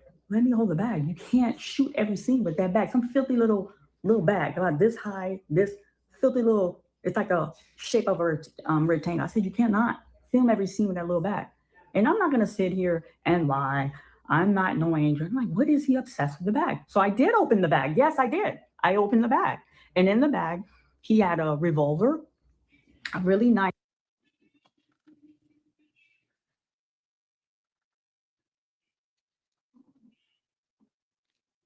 So Umar carry a strap. 99% of niggas do. Why did we care that Umar had a pistol? He traveled around the world. And he got people that don't like him. He better. Nice piece. I don't know much about. And then her nose ass. That's why he didn't want to put the bag down, cause you were gonna go through her goddamn shit.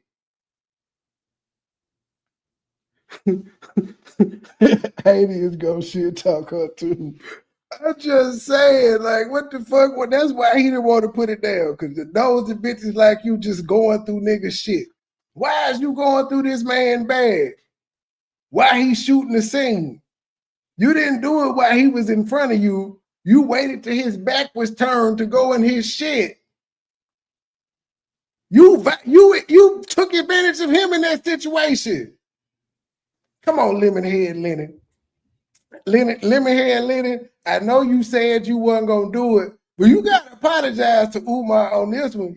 Again, you can say, Umar, it's still fuck you, but now you got to apologize on this one, G. Listen to this shit. This ain't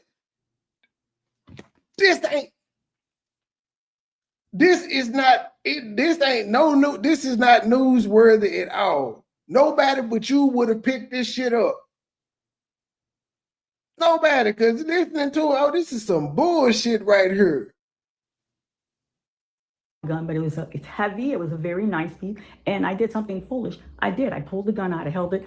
I don't know if the safety gun. That was something very reckless that I did on my part. So you put your finger. You don't know if that jump was a steamer or not. You didn't put your fingerprints all over it. But why is you going through that man's shit? I think this movie flopped. If she blame Uber. No, the movie didn't come out until Lennon and them hyped it up. Lennon and them hyped that movie up for her. Whether she put the trailer out and nobody saw it, and some Lennon folks saw it and told him about it, and they hyped that motherfucker up. All the clout she got off of it right now came from Lennon's folk. There was none before this. And then he had a wooden necklace, like wooden bead necklace with not the cross. The other thing, there's a loop and it's made out of. You from the conscious community and you don't know what the fuck a unk is. I'm just that y'all listen to this bitch. She says she is from the conscious community and she don't know what the fuck a unk is. You get taught that on conscious community day one what the unk is. Come on, that all of us that had one, if we call ourselves being woke, it don't matter if you was woke for 3 weeks, 4 weeks, 10, your ass had a Some people even got it tattooed on them, and she don't know what the fuck it is. You know, not the cross, the wooden thing with the.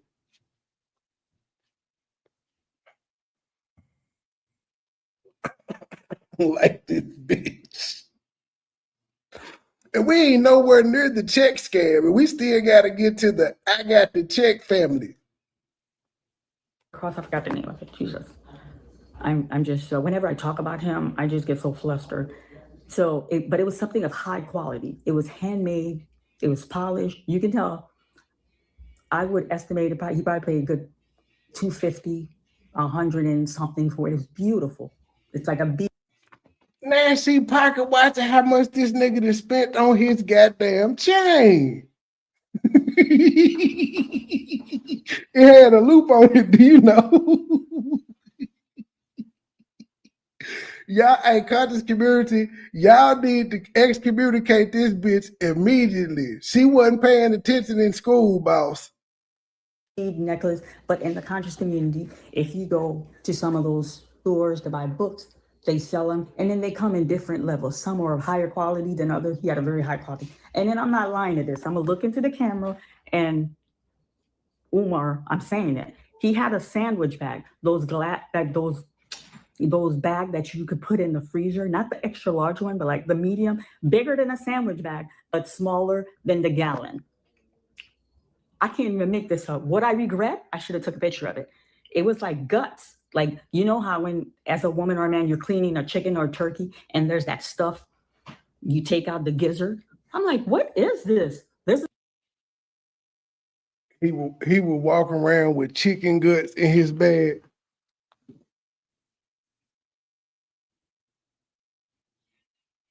Really, lady, chicken guts.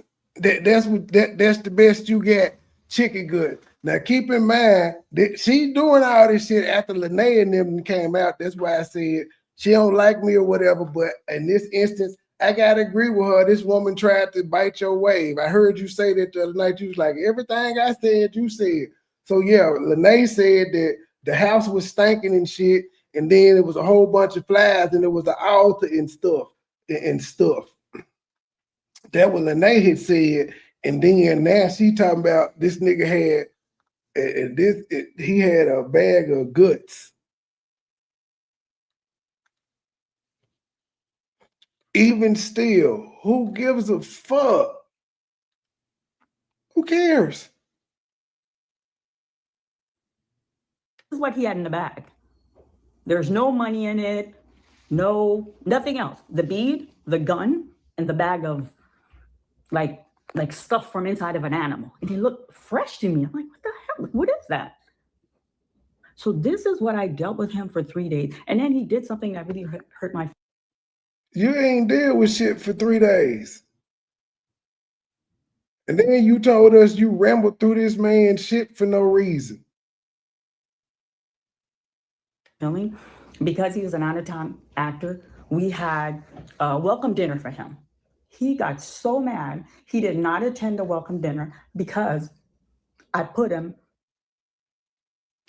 at a hotel that wasn't a 5-star hotel. He's like, I'm a revolutionary, I'm an activist, you can't put me here. We're gonna go to the Marriott, or we could go to that Embassy Suite in Beachwood. And I said, Doc, your room is paid for 3 nights. Again, ma'am, I'm just saying, you can't put this nigga at the budget end. He Umar Johnson. He Umar Johnson. He can't be at the goddamn, he can't be at the budget end. He got so mad. I would too. He is a rep bag. We're going to the embassy. What was the other one? The Marriott. The Marriott cheap. He tried to get you with the embassy suites. Like the room was taken care of. Everything was taken care of. He's like, no, I'm not staying. And then, but see, I'm not the type that you could bully around. I'm a loving person. I'm a giver. I'm nurturing, but I'm not going to be bullied around. I said, you could go to the desk, get your money back, because what I did, I wanted to make sure I could get a refund in case he didn't show up later. What you mean, get your money back? You said his room was paid for. He didn't pay it, so how he gonna get the money back? It's your money. You paid for the room, didn't you? I said, you could get your money back. We'll drive you to the Marriott and you can pay the difference. No, he didn't do that because he didn't have the difference. I don't know if he didn't. Let me take that back. He didn't do that. He ended up staying in the room. Now, overall, even though he has a very hard. So what was difficult about that? He complained about the room, but y'all didn't leave the room and he stayed in it. What was difficult about that? What sleep did you lose? What did you lose other than about 7 minutes of your life listening to him talking about how he was a revolutionary and he couldn't stay there. Hard personality to deal with.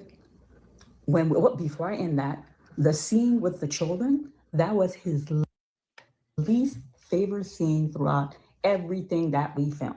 Now, what you guys saw, you saw the scene that he's in the car with the security guard, and that's another thing. Oh my God, I don't want to be all over the place. He insists that I provide 4 security guards throughout the film.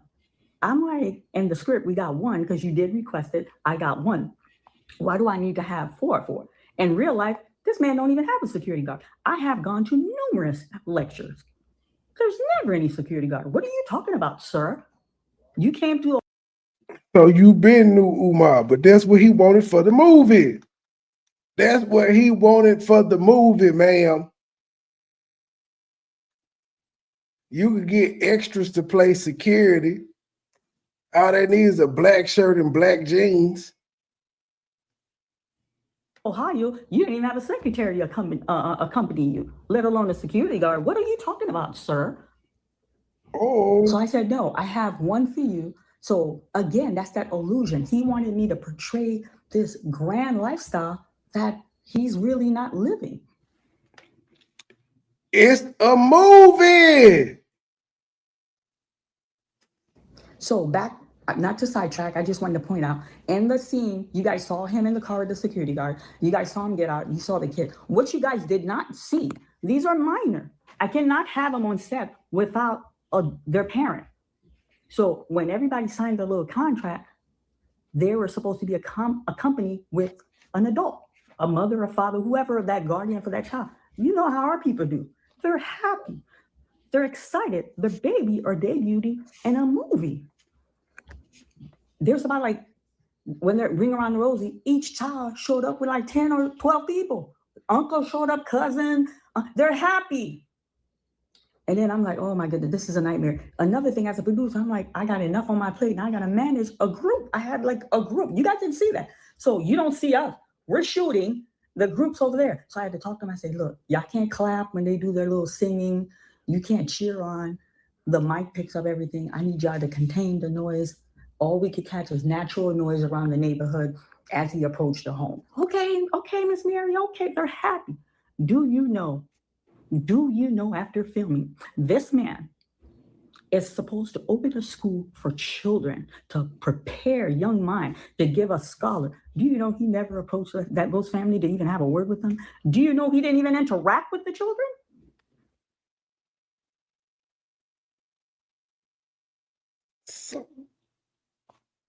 So what?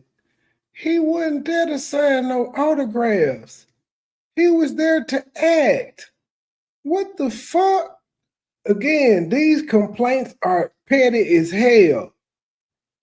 Now he's obligated to introduce himself. Because you felt like that's what he should do. Even though y'all been working, y'all, what time of day was this? I'm not making this up. He didn't even want to take pictures with the kid. After that scene, he was like, done. Literally done, brothers and sisters. Who cares? I'm like, wow. They're all excited. They wanted to take pictures. They wanted to meet him. Honey, he didn't interact with not one of those. See, you guys can't see that. We're capturing the movie, but as we're capturing, they're all looking on. They're happy, smiling. The babies are making debut in the film.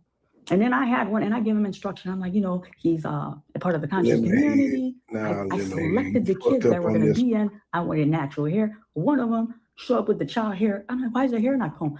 Oh, no. I've been doing my homework. We doing an afro. We getting her the natural look. Doc's going to like it. They were just so happy to be part of a project that he's of it. He didn't bother to talk to any of the parents, to ask them, hey, is any of your kids? It's fucking show business. And according to you in the research that you heard from a reliable person, he don't fuck with his own kids. So why would he fuck with somebody else's? On IEP, how they're doing in school. He didn't even bother to interact with the kids. I am not making this up. We had a crew. I'm not making this up. I have no reason to lie to him. Why in the fuck would he ask them about their IAP on a movie set? That nigga was there, again, he was there to act, not to make friends. I ain't heard you say he introduced himself to anybody else. Who else didn't he introduce himself to?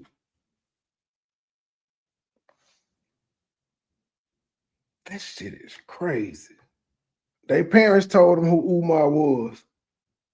And then I'm not a hater. No, I am not.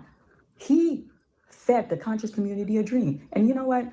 I don't care how people will frame it or say it. I don't think I'm a dumb person. I am not a dumb person.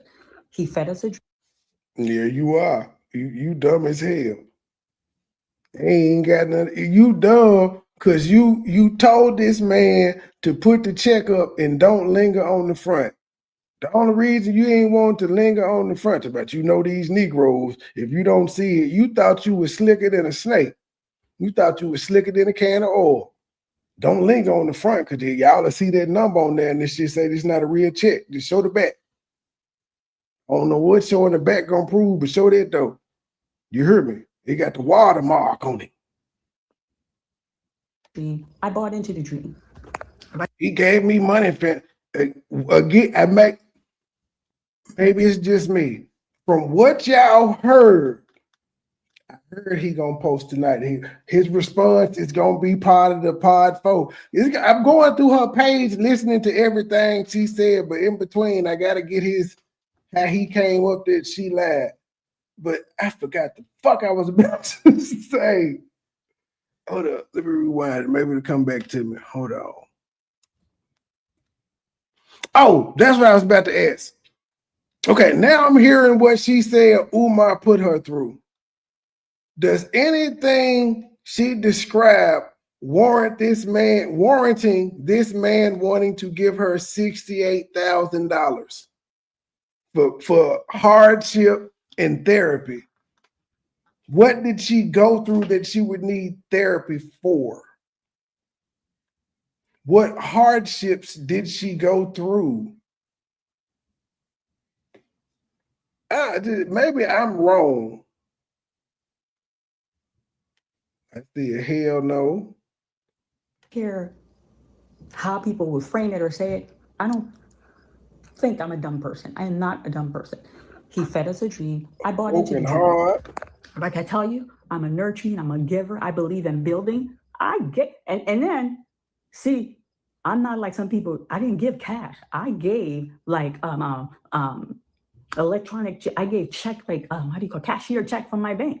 I could pull the receipt. He cannot. There we go. I gave him a cashier check. So wait. So you gave Umar a cashier check, but when you got a cashier check from Umar, you didn't understand if it was real or not. You being a person that's giving him a cashier's check. Boy, I'm good. But see, you gotta go back and listen to these people, and we will realize we've been played all the time. Well, I'm not gonna say we because I ain't keep up with this bitch, and I had criticized her because of just saying that girl was young and he wanted to do the scene without his boxes.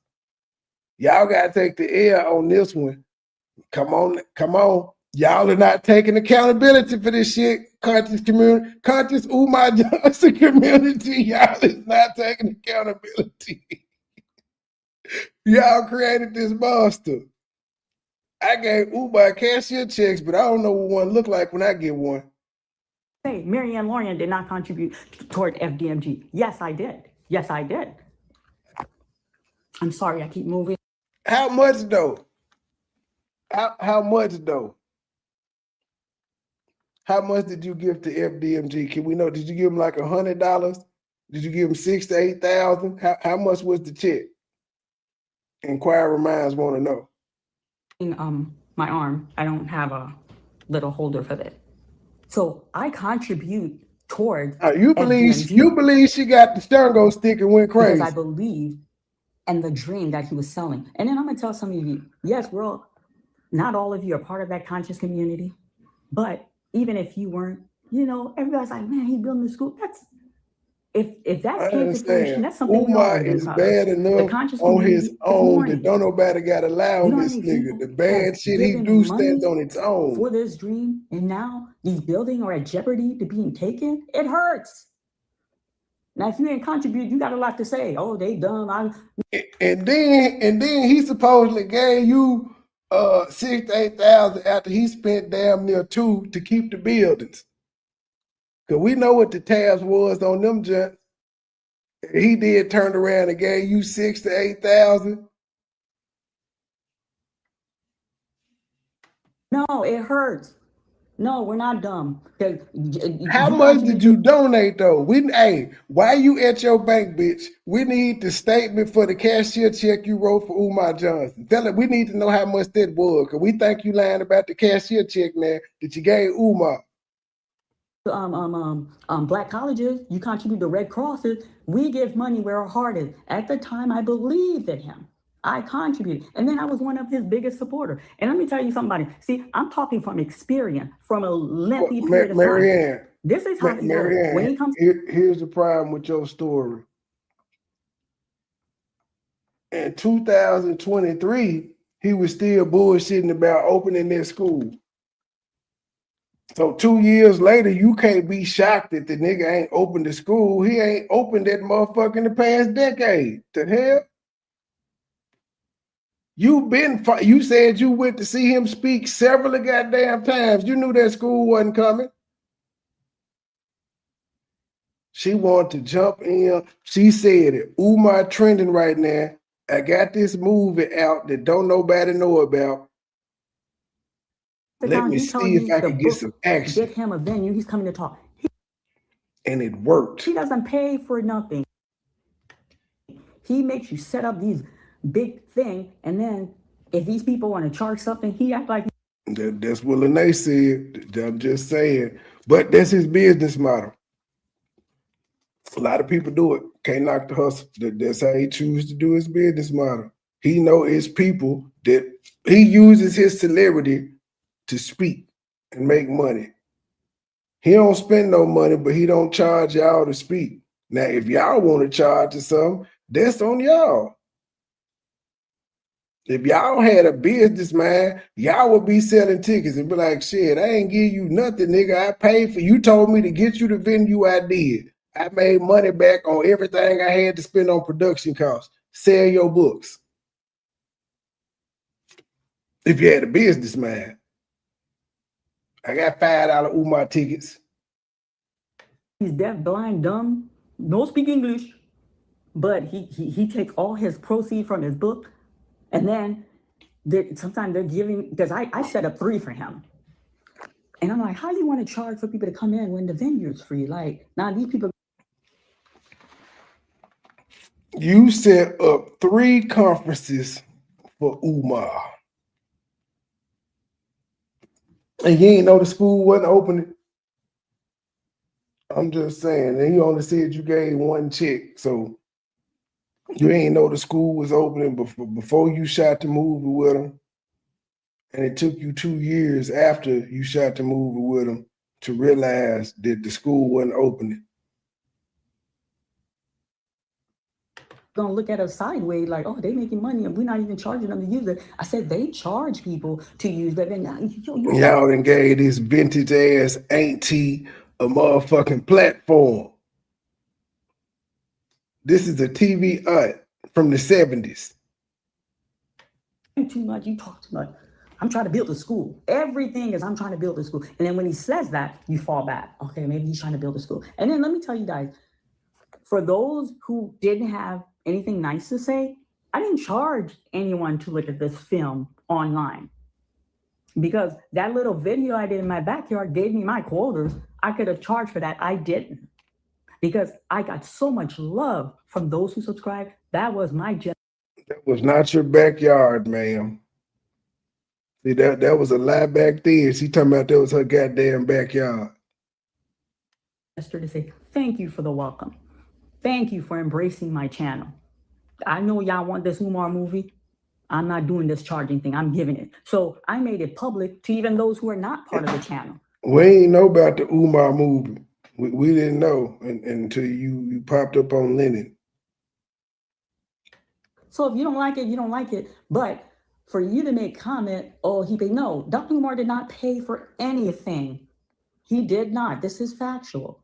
I paid for the entire production. He did not pay for anything.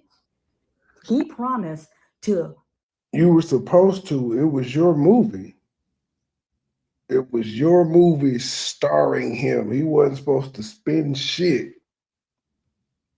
You were going to get all the producer credits and fame that may have came with it, because if the shit blew up and you became the next big Hollywood director, you wouldn't be complaining about Umar didn't spend no money.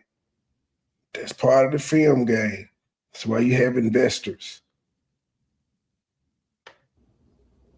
Be behind the film, to throw his weight, to share his platform. So when the film was done, we were supposed to do 40 theater release. I've never done that. I do 5, 7 was my high.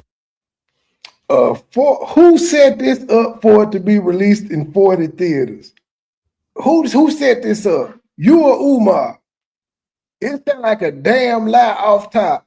That bullshit movie was going to be released in 40 theaters? Where? In what cities and states? I need clarity. Who orchestrated this damn deal? With Caleb, A Living Miracle, 7 theater. I'm an independent film. So Umar was supposed to promote it on his platform, which he did when he was saying, Umar got the film. Y'all wanna see the love making?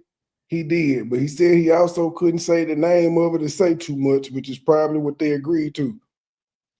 He probably didn't promote it to her liking. But it wasn't ready. If it took you 2 years to release that motherfucker, how y'all were gonna have it in 40 goddamn movie theaters? And then this is after COVID, bitch. Wasn't nobody going to the movies in 2023. They still ain't going to the movies now. 40 theaters, 40 post-COVID. You know, I do what my money allows me to do. So when he wanted me to give him the finished product, again, I'm not going to be bullied, and I chose not to give him the finished product, it upset him. It pissed him off, and then he reneged on supporting with me to push the film. And then So you didn't let him look at it. Because, you know, when there's a finished copy, that's not the only one that exists. So he wanted to look at it and approve of the finished product. You said no, and he said, I can't promote something that I don't give my stamp to. I don't know what it's like. I may not like how I'm portrayed, and you got upset with him for that. Seriously, this is her gripe. Since I don't know, I can't promote, even though we did hear him promote the video. We heard him promote the movie, talking about the scenes and all that, just to say the name. So that was a form of promotion. But he said, I can no longer promote this because I don't know what the finished product is like. See, when he did the first promo, he was in the middle of shooting it. So that was just hyping up. Yeah, I'm shooting a movie and people looking out for it. Again, is that an unreasonable thing to say, well, since you won't let me see the finished product, I can't promote it? Is that unreasonable? And whether he promoted the motherfucker or not, it's ultimately your film. His promotion would have helped, but at the end of the day, it's your film. What did he do wrong, and why didn't you want to let him see the finished product? Now we get into the meat and potatoes of it.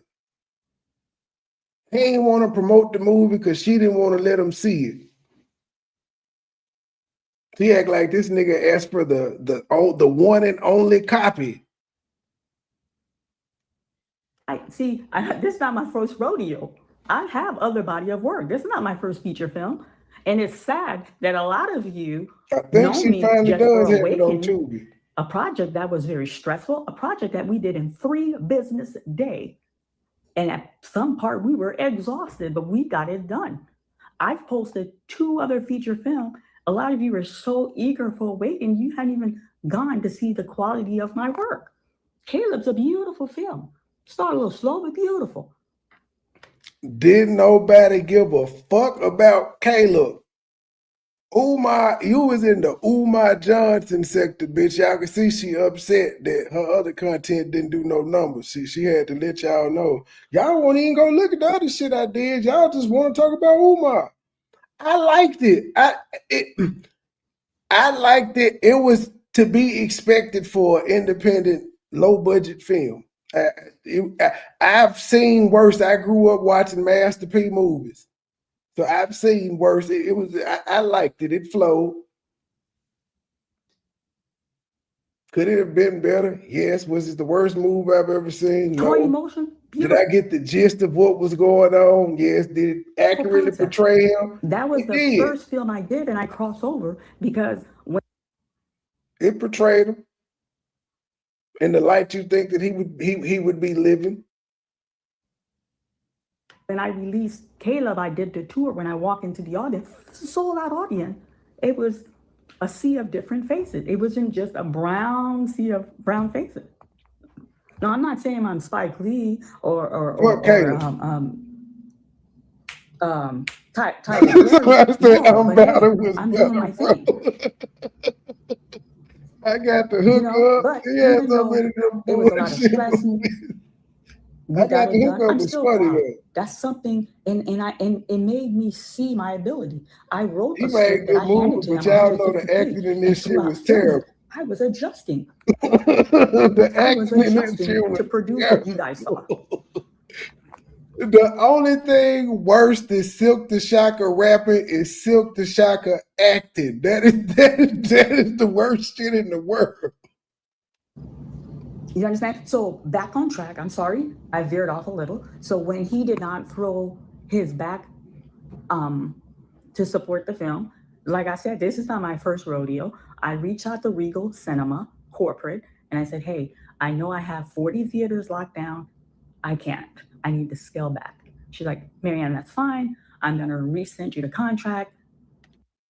Rico Cinema. How did you? So you were the one that was prepared to release in 40 cinemas. Umar didn't tell you to do that shit. And if you knew you had all that planned, why not just give him a copy of the movie to say I like it or I don't? He wasn't trying to put the movie out himself. He don't know how to do that. And you pick if you want to go 5 or 7. She sent me the contract. I had to sign that, what do you call that? So you went from 4, so you went from 40 to 5 or 7, and all the movie theaters was empty as hell. Then wasn't nobody going. I don't give a fuck how much Umar promoted that motherfucker. Wasn't nobody going to see that shit. We were gonna wait till y'all put it out on YouTube. That I wasn't gonna go forward with the 40 theater. Now, for Ohio, when we did the script, sold out. I did that. He didn't show up, and that the reason it hurt me is for those that worked so hard on the project. They wanted him there. He was the star of the film. And then the restaurant, very upscale black restaurant. Ma'am, you should have told him, folk, he ain't coming because I won't let him see the finished product. The movie is about him. He the star, and he don't know what the finished product look like. He gotta wait like the rest of the peons. Which hosted the after party. So none of these expenses were on Umar. All you said Umar was supposed to do was promote it. And he said he would not. He wasn't supposed to spend no money. He was supposed to just promote it at the end of production. How are you exploited? And you didn't get the promotion based on a choice that you made, not just because he didn't want to do it. He wanted to see the finished product. He may have wanted to say, cut this scene out. Or great movie, Lorianne. You don't know. You just wanted him to be surprised. He ain't like that because no matter how much you like it or not, He got an image to uphold, which is why he wanted certain shit in the goddamn movie. No matter how delusional the image is to him, he got one. When I say they host it, they provide water, which I didn't have to pay for, and they provide fresh fruit. Did this bitch say the restaurant provided water? Ain't that, if you sit down at a table in a restaurant, don't they provide motherfucking water? What do we do? Yeah, let this crazy bitch in. Hosted the after party. So when I say they host it, they provide water, which I didn't have to pay for, and they provide fresh fruit. They provide these little hors d'oeuvre thing. They're really good. And then them folk provided airplane refreshments. They said they're going to give production a percentage off of the catered food, like the food that you're, you know, so they work with me. But they're excited because that restaurant, when you go there, is Black owned, and then it's the theme is Black leadership. So you have some of the greats on the wall. So the owner's like, well, after we get Dr. Umar, and I'm sorry, I keep moving. After we get my arms, after we get Dr. Umar, and we don't have to put him on the wall. I mean, there was a lot of excitement, and you're mad. You throw a tantrum because I chose not to give you a finished product, which is my intellectual property, that you didn't put a red. Motherfucker, you didn't have to give him the only copy. No compromise. Sir, hello. So all of that hurt me. And then to backtrack, I know I'm kind of like all of it. It hurt your feelings. Who gives a fuck? Boo-hoo.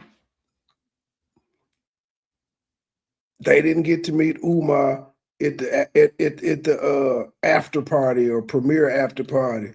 They had already met the nigga. They shot the movie with him. They already had seen him. He didn't come to the I think I said that he didn't come to the welcoming little dinner we had for him because of the hotel. And the welcoming dinner. Now keep in mind, and again, this ain't no knock against. Well, no, this is that. It's not that I dislike Lemonhead Lennon, but this shit here that she's talking about in this video is what Lemonhead Lennon described as being exploited by Umar, and he gave this woman a platform. I haven't heard exploitation yet. I'm listening for it. I hadn't heard it yet. If he exploited you in the movie, then your ass was exploited when you did them 3 free shows for him. So you was down for the exploitation, even though there was none. This lady never should have been platformed about this shit. It should have just been, she put her move out, motherfucker went over there to see the movie, and that was it. She wasn't satisfied with that. She wanted more clout. She wanted to get some of the I hate Umar clout.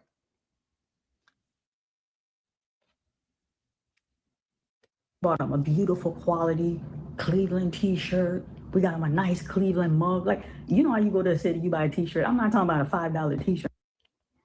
A quality Cleveland t-shirt. You talking about the Walmart jack? It was $10. It's a motherfucking t-shirt. We bought this nigga a Cleveland t-shirt.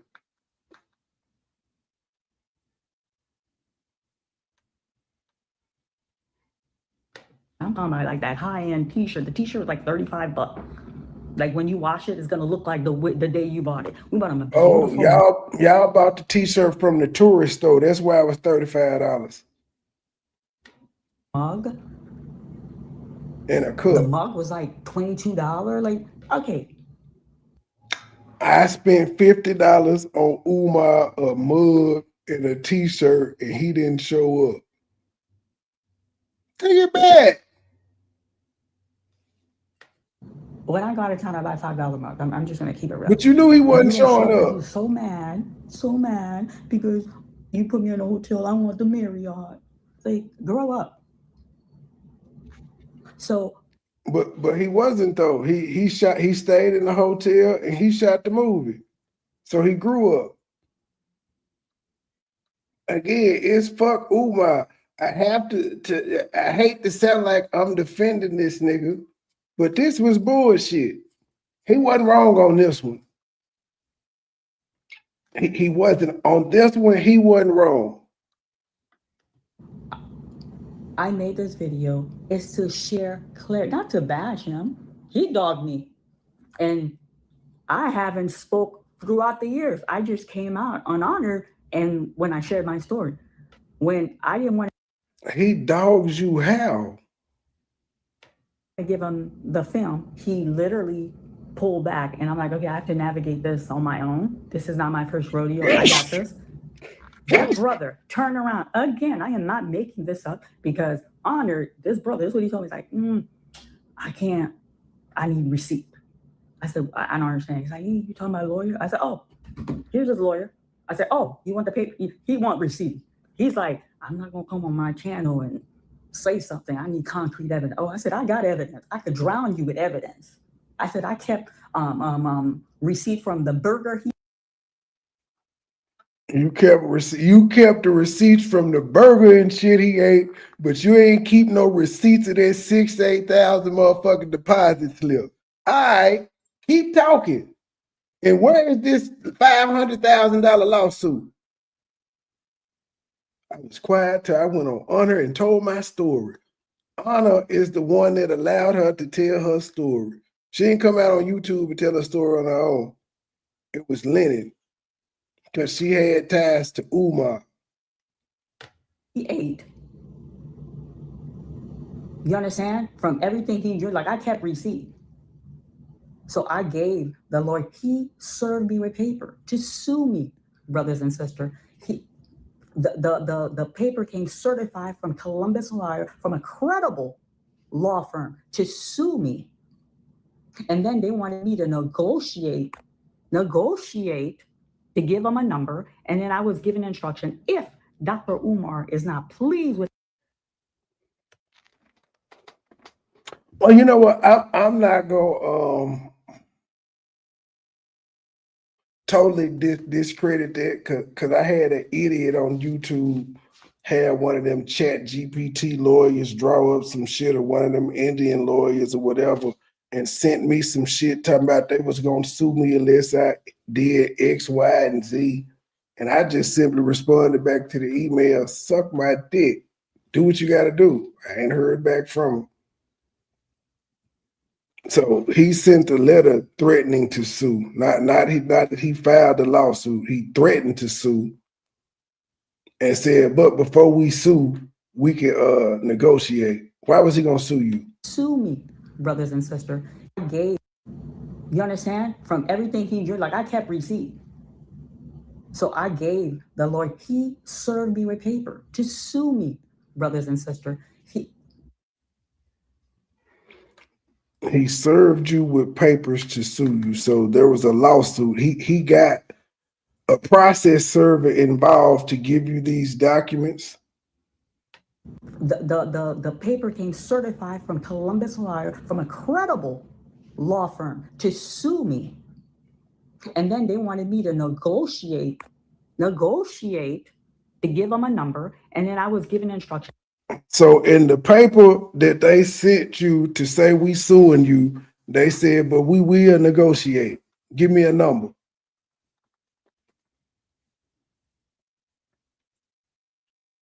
And if Dr. Umar is not pleased with that number, a number will be given to me. And if we choose not to cooperate, they're going to proceed with suing me. We're like, file the proper paper to the Greater Cleveland Court. We'll see y'all in court. Just try to sue me. I am someone who. Okay, so you told them to file the proper paperwork and he would sue you in court. Did this paperwork ever get filed? Because if he didn't file the paperwork, then he did not try to sue you. And you, in fact, are telling a goddamn lie. Either he filed the paperwork or he didn't. fuck the shakedown letter. Did he sue? Because you said you didn't negotiate with him. You didn't throw out no number. You said, let's go to court. If you didn't go to court, how did he try to sue you? He didn't file anything. No process server came to you again. Donated to your cause. I am someone who, when you came to town, stood by your side, was gracious as a host when you came and do your lecture, and you pocket all your money. No, she didn't tell us why he was attempting to sue her. What was the $500,000 for? Because it was never his movie. Nobody asked you for nothing. And then you turn around, you want to sue me for something that doesn't belong to you? You want to sue me for something you didn't even put a penny? Because his excuse to me is like, all has money is an FDMG. Where the money at, sir? Where's the money? Where is the money? How do you go from he tried to sue me to where's the money at, sir? So she's saying he tried to sue her for her movie. Yeah, he didn't take it to court. He know, like, but seriously, this nigga know that when his goddamn movie, so how could he sue her for it? For possession of it? It's not his. She got the script that she wrote. She got the proof that she emailed him the script. All of this shit. It don't pass the smell test, family. Money. So he wanted something grand. So in the movie, I'm like, all right. So I'm gonna portray your life the way it really is. And I'm gonna tell y'all something. That scene with the conscious cougar. So you got mad. Wait, you said he wanted to portray his life in something grand fashion, and you said, all right, I'm gonna portray your life the way it really is. So you went back and made edits, is what you're saying. You changed the movie because you were mad at him. You said he was mad at you, but you just said that you changed edits. Maybe I heard that wrong. Let me make sure I got it clear. FDMG, where the money at, sir? Where's the money? Where is the money? So he wanted something grand. So in the movie, I'm like, all right. So I'm gonna portray your life the way it really is. And I'm gonna tell y'all something. That scene with the conscious cougar, there were no kissing in the script. He wanted that. I'm not lying. And I'm gonna give Honor the script for him to read it to let y'all know. Who cares that he wanted to add a kissing scene? The actress had to agree to it. If she said no, there would have been no kissing scene. Or you would have had to stand in. But who gives a fuck? She's just all over the place. Mind wandering, making up shit. He wanted that. He wanted that makeout scene with the older lady. And I'm not gonna act innocent. I ate it up as a producer. I'm like, all right, we getting content. Keep the camera rolling. And then so inappropriate. He put his hand, oh, we filming. I know it's I ate it up. We getting content, but now she's complaining about it. These be the worst type people. I'm eating it up when it's all good. But on Mad Day, that shit was terrible. You shouldn't have been doing it. With the older lady. And I'm not going to act innocent. I ate it up as a producer. I'm like, all right, we getting content. Keep the camera rolling. And then so inappropriate. He put his hand, oh, we filming. I know it's this movie. But he put his hand all the way up that woman's thigh. I'm not lying. I was there. All the way up her thigh. It's a movie. You supposed to make it look real. Have you never seen Monsters Ball? You supposed to make it look real, ma'am. You ain't no good movie director. Well, I can't speak for her. And again, the lady that played that part ain't on YouTube talking about she felt uncomfortable doing the kiss scene and Umar had his hand up her thigh and she asked him to remove it and he did not. So why the fuck are you complaining about it, old bitch? I can't speak for her. He wanted that. And then he is known for Black Queen. What is that? Black Queen, Snow Bunny Never. We all know him for that signature thing. He wanted me to have a love scene with a white woman. And I'm like, nah, time does not permit. I regret I didn't do Man, it. I'm gonna hell tell you out of everything no, awake, and I dog. regret. Hell no. See, this should have been a red flag here too. Hell no. Who believed Umar wanted to do a love scene with a snow bunny with the image that he got?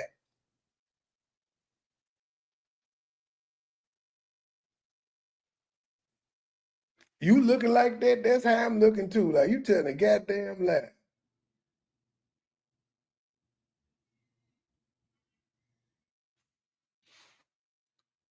Now, if Umar was difficult about his mama and his love interest and the children and the courtroom scene and taking his shirt off and wanting to have a black, he didn't want white lawyers, and you got new lawyers. So you mean to tell me if Umar Johnson requested a white love interest for that movie and you accommodated all his other requests, you weren't going to accommodate that one? You weren't going to find no white bitch for Umar? Stop it, G. Stop it. I fought him on that. I regret I fought him on that. I wish, and I got a Rolodex. Umar argued with her about having a snow bunny as his love interest. Man, hell no. It sounds sensational, but we know that shit ain't true. No, time does not permit. He wanted me to get, and then he, at his hotel room, the cheap little hotel I put him in, I didn't put him in no 5-star hotel. I'm keeping it real. He made a video because everybody's keeping track with it. He made a video. It's going to be a snow bunny in the movie. After I told him, I said, Dr. Umar, we don't have the time. How come we can't find that video of him saying when you made your promo video at the beginning, the first video we watched, you was holding the phone watching him. He ain't say nothing about no goddamn snow bunny. He said it was two sisters because he got to have two different color queens. He had a dark one and a butterscotch one. Please, trying to get an actress. Like, I didn't want to do it because I felt I wanted some kind of control. So he publicly told people it was gonna be a snow bunny in the video, and he didn't bug, and he said fuck it. He listened to you, but he ain't listened to you on the other shit. You gotta stop the cap, Marianne. The control thing on my part because he was switching everything up. So I'm like, no, I'm not giving you that scene. I regret I did not do it. I bend over for everything. He wanted Black Queen forever, Snow Bunny never, and he wanted to have a scene making out with a white woman. I don't fuck with Umar. It's fuck Umar, but I don't believe that because he know that's the first thing everybody gonna say. Nigga, you couldn't have no black woman as your queen? Come on now. Come on now. He didn't want a white lawyer. I don't think there were any white people in the movie. Nigga, he replaced the white lawyers with black actors. The white judge said he replaced them. And he gonna replace the Nubian sister with a white girl? Girl, stop. Your fantasy is to be with a Caucasian woman. That's the easiest shit in the world to do. It's not. His white bitches throw they pussy at this man every day. So if that was his fantasy, he could fulfill it. Typically, men, when we got fantasies, we try to fulfill them motherfuckers. Legal ones anyway. Let me say that. Y'all fulfilling illegal fantasies. I don't know what to tell you. Opinion. Okay. So, and then at the end of filming, I'm not gonna lie, he was happy. He was happy with everything we got. He took picture with cast member. The farewell sending him off was nice. It was nice. There was no hard feeling. We took him to the airport, got his little dirty bags out of the trunk. You know, filthy. He had an army bag, filthy. Yes, Dr. Umar's filthy, dirty. And then that black suitcase was dirty. I mean, she talking big shit. Oh my God, he's a scholar, the most requests. Like, what is this? What's going on here? And then. But ma'am, he would have had that shit them 3 times that you booked him to come to Cleveland to speak. He would have had the same dirty shit. And you didn't have no problem with this dirty nigga, so much so that you wrote a script and shot a movie about this nigga and paid for it. You didn't care about him being dirty, because him being dirty ain't got shit to do with his name. Except for now that you on the hate train, it's cool to say because it got you paid. But you took it too far and came up with a lie that just ruined your whole fucking empire. You had already got away with this bullshit. They was on your side. There was no need to come out and say this nigga gave you no money, other than you wanted to be the center of attention. For the premiere, my gift to him was a suitcase set. Like, I had a nice 2-piece brief set to give. The thing was so filthy. I'm like, yo, this is going to be a nice, at the after party, we're going to present him this with the gift. Didn't show up. Didn't show up because he mad I'm not handing him the movie. And then this is what he told me. He's like, and then when I told him, I was like, nah, I need to see proof you and him fell out. So I'm giving him proof. He was mad. He's like, you could do what you want, but I'm going to do my thing. I'm like, it doesn't work that way. We have a contract. After I release a film, I recuperate the cost of, and I want y'all to listen. Listen, I don't care if you're his diehard supporter. Just please listen. If I put $10 to do something, I want to recuperate my $10. I told him once I'm done recuperating my $10 and made a profit, I will then give it to you. At the time, he was going to start this Umar TV. Thing never came to fruition, but he was telling me this going to be on my Umar TV. And then when I go do my lecture, at the end of the lecture, we're going to have a movie. They're going to pay for this. I'm going to charge $35. I'm like, who goes to the movie and you pay $35? But he was just talking. He had a whole plan. And I'm like, we can do that. But you're Umar Johnson. I cannot compete with your audience. I give it to you, I will drown. And I didn't have confidence to just hand him the finished product where he would do good by me and at least give me the cost of what was put in for the film. I didn't trust him. The deplorable behavior that he showed me, I lost all. You said when you dropped him off, everything was good. And you said he wanted a copy so he could promote it on his own. Is that where I'm at with it?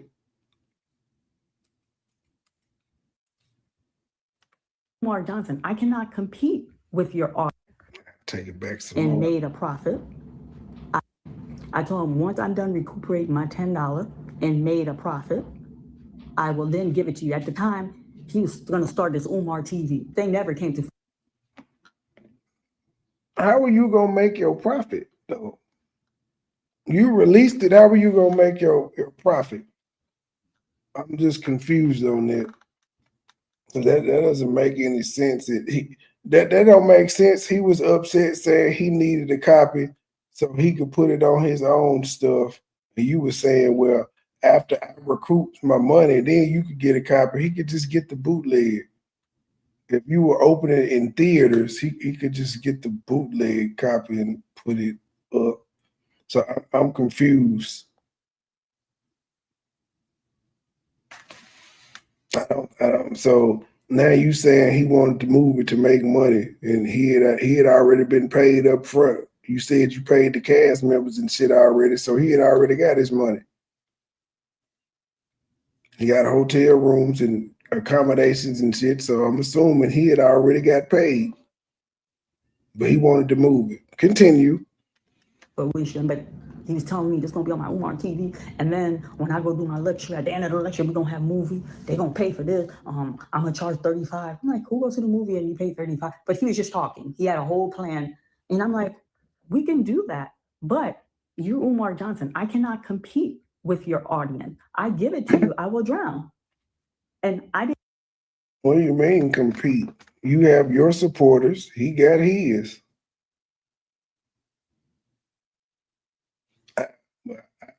He wanted to compete with you, I guess. Let's go. I get it. Confident to just hand him the finished product where he would do good by me and at least give me the cost of what was put in for the film.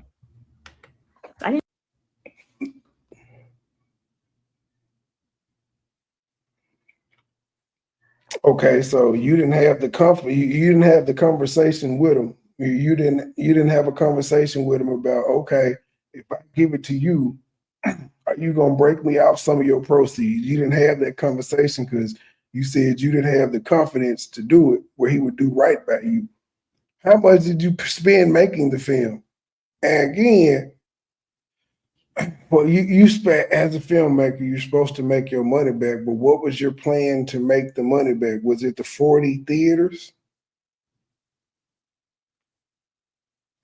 Because there is no guarantee you were ever going to make your money back, ever. Umar Johnson ain't no motherfucking Denzel Washington. Trust him. The deplorable behavior that he showed me, I lost all trust in him. Not deplorable, the deplorable behavior, the deplorable behavior he showed. But she hadn't described any deplorable behavior this whole 52 minutes that she's been talking. Nothing deplorable. Yeah. And when I got that letter, I'm going to keep it really true. When I got that letter, I don't believe Umar wanted to take the film from her. I don't believe Umar sent her a letter threatening to sue. And if he did, that's all it was a letter threatening to sue. He never followed up with any legal action. in my house, they came certified. That should be the most important thing. He never followed up with legal action. Niggas say all the time, I'm going to sue you for slander and defamation and things of that nature. Following up is what matters. That letter, I'm going to keep it really true. When I got that letter in my house, they came certified. I was livid.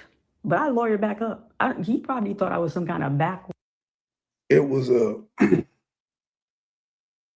it went from she got normally when people serve you to sue you, they hand it to you. It's a process serve. She got a certified letter in the mail, which typically with a certified letter you have to sign for.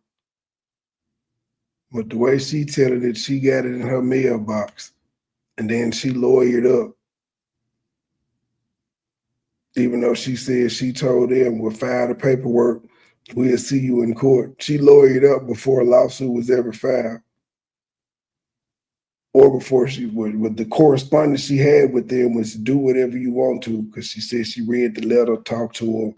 They was like, give us a number, and if we don't like it, we gonna go forward. And she said, fuck you. And even though no paperwork was filed, she lawyered up. Word. Backward girl from Ohio. I don't know what he thought, but honey, he met the right one. Yes, he did. Yes, he did. He met his match. So, I was livid. And then when we told them, please file the proper route to the greater Cleveland, we never heard from him. We never heard from his attorney. Just vanished.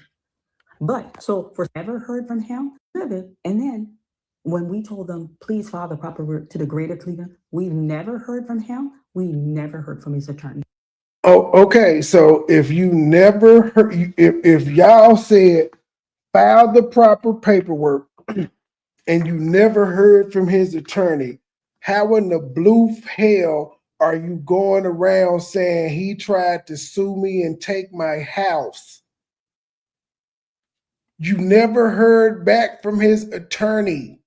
You never heard back from him, but you running around talking about he tried to sue me, he tried to take my house. You said this a couple days ago on Rimrock TV. You said that shit on Lennon Channel a couple days ago.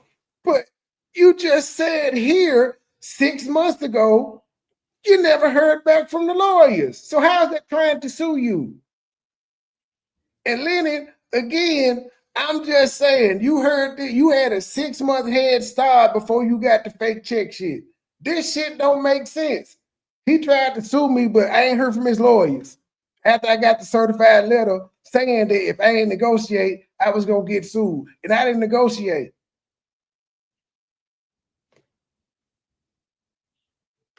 Just vanished. But so for some of you that want to criticize, all of you showed me a lot of love. I got. He wanted to move it so bad, he threatened to sue you, but didn't file the legal actions. And he wanted to move it so bad, he threatened to sue you, but he wouldn't sue you if you just gave him. He wouldn't take the movie or sue you if you just gave him some money. love. I felt, listen, I didn't charge for the movie, but the love was the payment. The kind word, thank you. And I shouldn't have come in here. I said too much. The purpose of this to thank you all. Thank you. And then I enjoy engaging with some of you. Now, not moving forward, not everybody will get a response.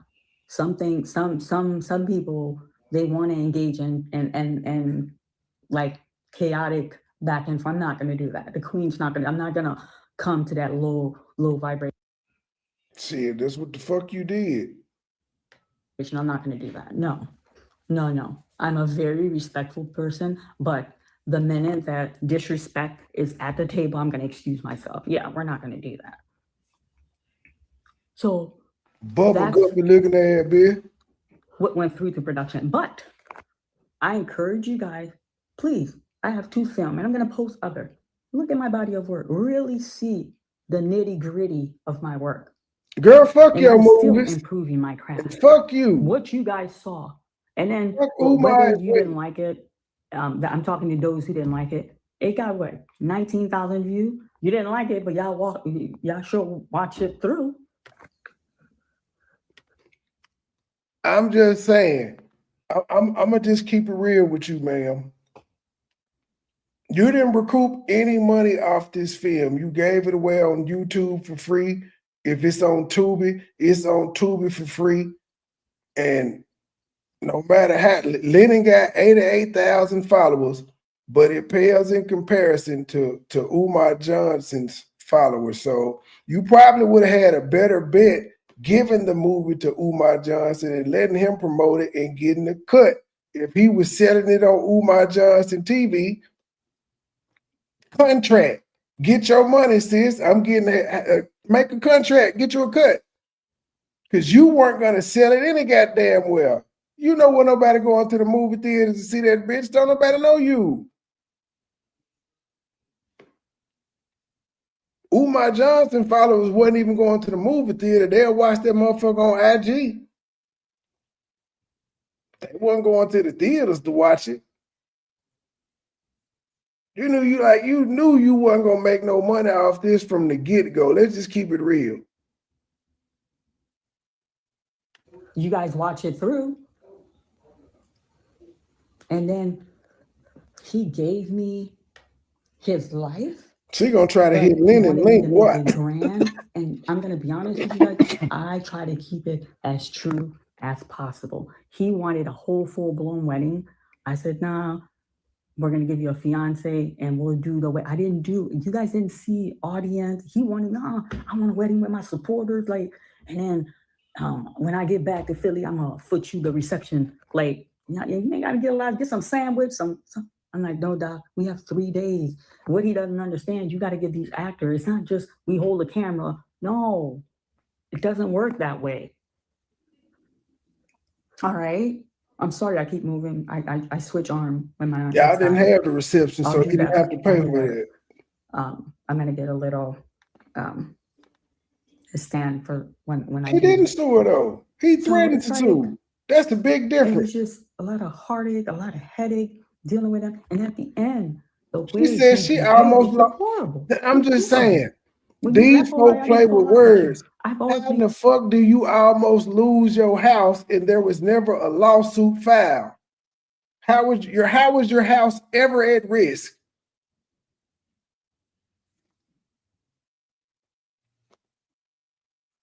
Maintain a professional tone with you, always respectful with you, and then this one looked bad, Lennon, because you said this woman was exploited by this man. He's a fucked up individual, but exploit this old bitch? No, he did not. He wasn't even difficult to work with. He did what all fucking actors do, celebrities. He did what they all do. Hell, even Omar Gooden, when he was being trolled by Cameron, he went on set and it was something, nigga, he changed the script because they wanted him to do some shit. He was like, I ain't doing that. Nigga, they had to change the script. It got changed. It got rewrote. He was like, no, I ain't gonna do this, but I'll do this. He a damn celebrity. Whatever level celebrity you want to put him on, He said, no, I ain't gonna do certain shit. You try to sue me? That was crazy. He pimped me out, figuring my network, and he tried to sue me. That is crazy. Someone who was supportive to you. Someone who didn't give you change, but I gave you dollar bill, believing in FDMG, and you turn around like a snake and you try to bite me. So no, I'm not bitter. No, I'm not bitter. How did he At bite his her? age, he's living with his mother. At his age, we're learning that he's unemployed. The income that you come is from people like myself. Again, I have to disagree with, again, I'm not taking up for this nigga, but he's not unemployed. His job is public speaking. His job is writing books. Y'all don't call Stephen King unemployed if he writes fucking books. Y'all don't call that nigga that cheated Wall Street out of some shit and now he goes around speaking. Y'all don't say he's unemployed. That's his fucking job. Might not be a traditional job, but that's his job. He ain't unemployed. And again, it's fuck Umar, but everything this nigga do is not wrong. Is he a principal? No. Of a make-believe school, but in real life, no. But does he get paid to go speak? Yes. Do people buy his books? Yes.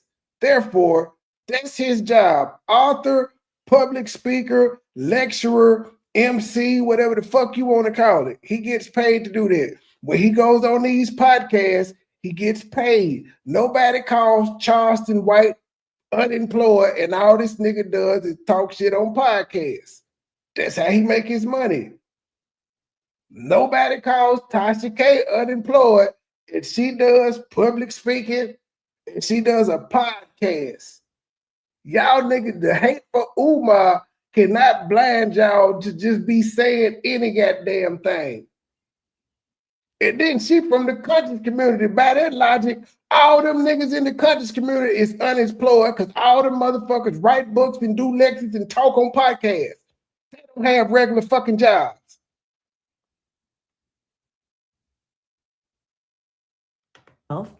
Another hardworking single Hey, mother Janetta ain't got no goddamn job. that gives you the heart and let me tell you, you all got a mama. I'm talking to you guys, family, and I want y'all to know this. We all have a mother. We all have that grandmother. A mother is the pillar. A mother is the first teacher. A mother is nurturing. A mother is the loving. Even if you ain't got a perfect mother, the fact that she carried you 9 months, that's motherly. I'm a quote King James. What did he say? My mother may not be a Betty Crocker mom, but she was my mother.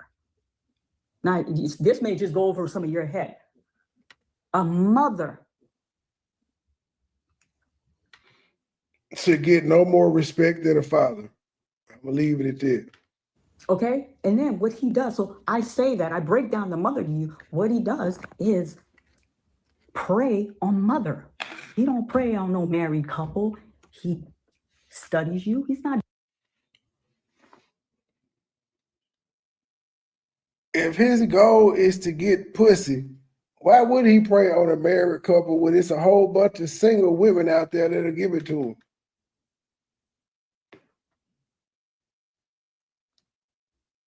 Dumb. I don't care what y'all say. Like, I guess, why are you saying that? Oh my God, after you try to see, he's not dumb. He's not dumb. He's brilliant.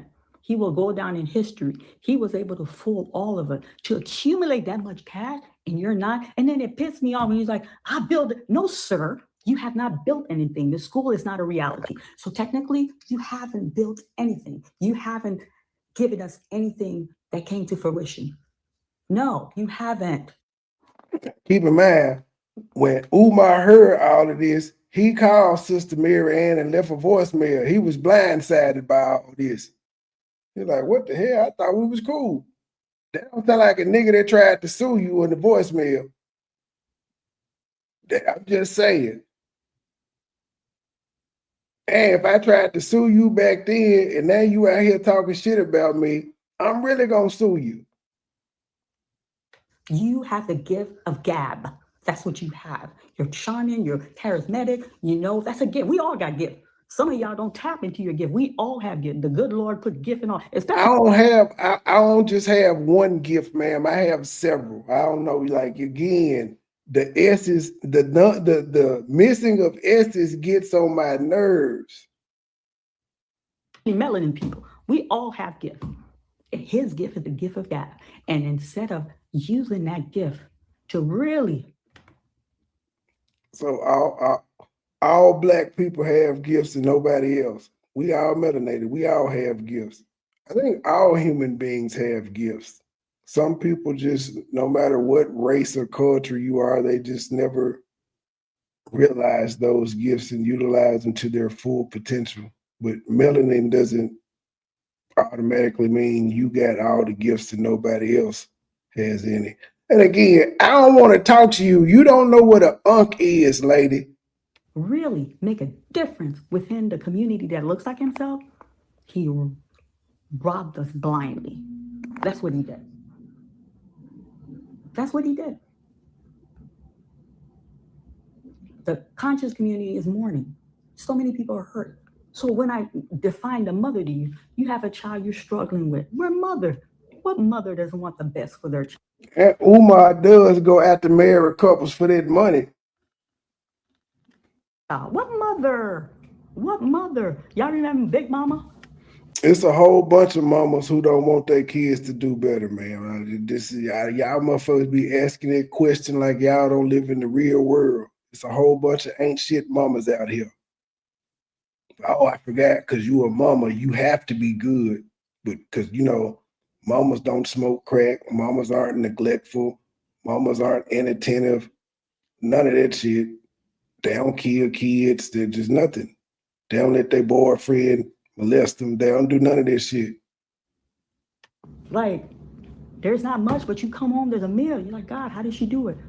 There's a little financial struggle. She go under that bed. There's a little tag, because these people back in the day, they knew how to save. A mother.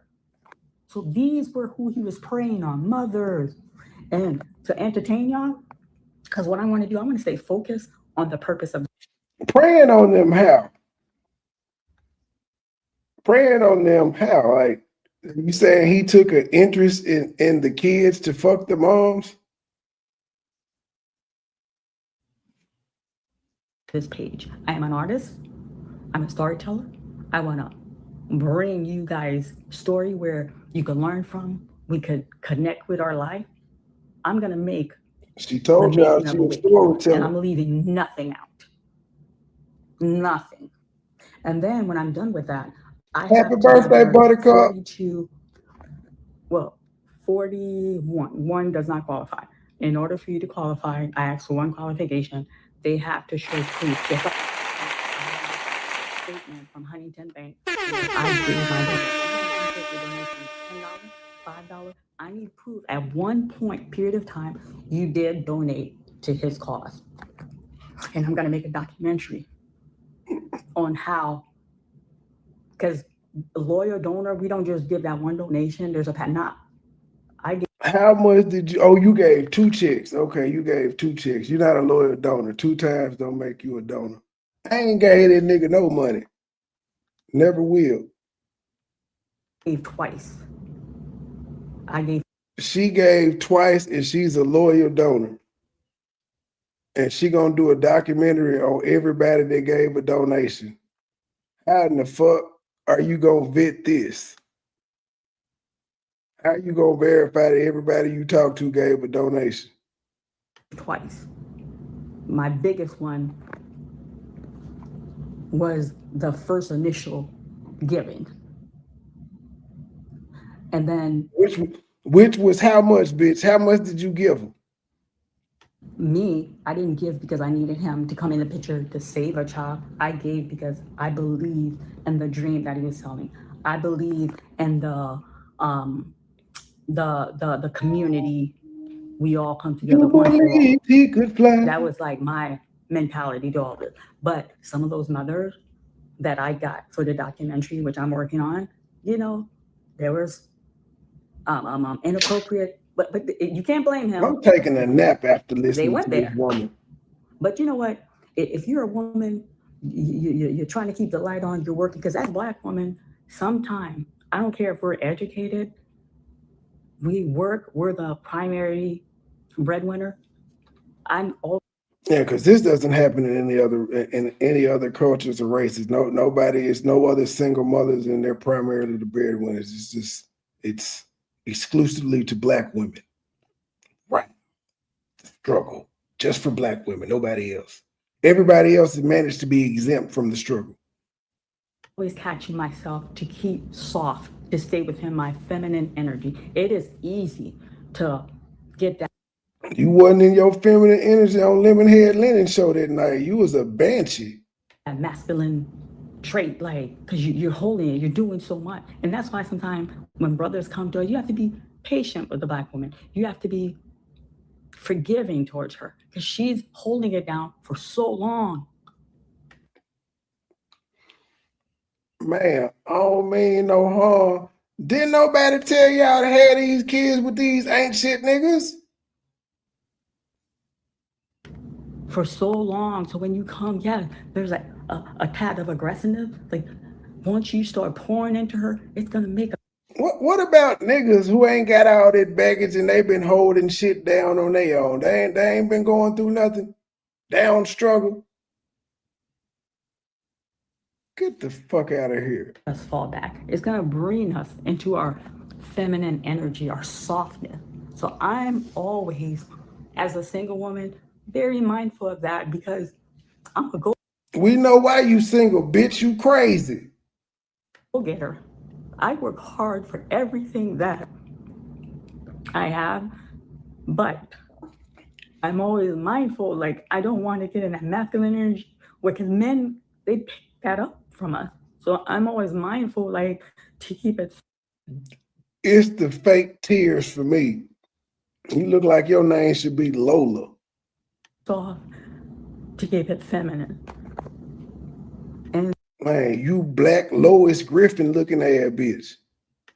The story I heard is heart-wrenching. How he took advantage sexually and he took advantage financially. There's one. She is a nurse. Who did he take advantage of sexually? How come she ain't filed a motherfucking police report? Why is she telling you instead of the police? Being assistant, she works. I'm sorry, I'm getting emotional here. She works sometimes 16 hours a day, 4 kids. One of the boys, there's issues. There's issue with the kids, but one was like a handful. So you don't have that male supportive. She doesn't.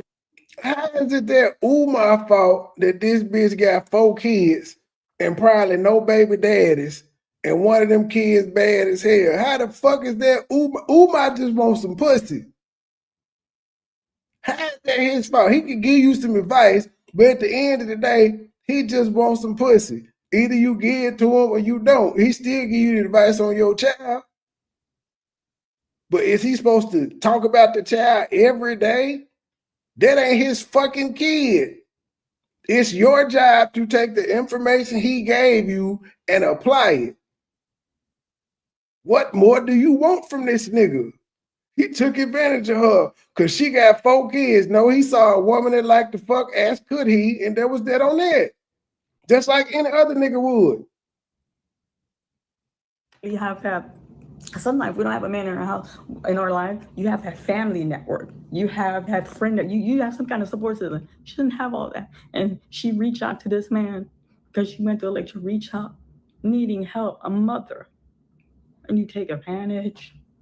It breaks my heart when she said this story. I don't know if the single parents at my kids' school, I don't know if they need help or not. I'm just there for dick. I don't know about if they kids bad or not. That ain't my issue. That's the issue for their dad. I want pussy. If I can't get the pussy, I'm probably not going to talk to you because that's the only thing we're going to have in common. I got my own issues. I don't need to deal with yours. So as a filmmaker, if it's the last thing that I do, I will produce this documentary. I don't even do documentary. I do film. I do feature. When he approached me, he wanted a documentary. He said, now she done went in Lennon lane. Now she finna start doing documentaries. But this was 6 months ago. We ain't heard nothing else about it. Yeah, she getting emotional talking about what Umar did to other motherfuckers, not to her. he wants to leave his legacy. I don't want no white man make my documentary. I want my legacy. I trust you. I trust you. He ain't want no white man to make the documentary, but he wanted his love interest to be white. Man, you can't make this shit up. I guess when I go live today, we go because Lennon shit is scheduled for 6, and I know he too, but this like 9. I don't know how it's set up. I know his time zone is like a couple hours different from mine. We'll figure it out. Whenever I go live, though, we gonna check in to see what he had to say first. Then we gonna get back on this line. I'm not Mary Ann. I don't know what to call it, but I'm probably gonna end up with like anywhere between 7 to 10 videos with your name tagged in the same title, different thumbnails, but it's gonna be the same title because I gotta see how much and how bad you lied. And I got a freaky ass memory too, so if I hear something in the next video that was different from what you said in this video, I'm gonna have some questions. And I was honest with him. I'm like, look, if he was financially footing it, I probably would have took a stab at it. But when he wanted me to finance it, I'm like, that's a lot of money. You financed that movie. I just couldn't take that big financial burden. You financed the other movie, but still, you had a choice, ma'am. You could have said yes or no. And then I have a mortgage. Like, I just didn't want to go there. I didn't want to go there. And then that's how we end up doing a feature film instead of a documentary on his life. And I know for a fact the guys from Detroit, Michigan reached out to me. They're like, hey, he came to us for the documentary, but they're independent filmmaker, and he want us to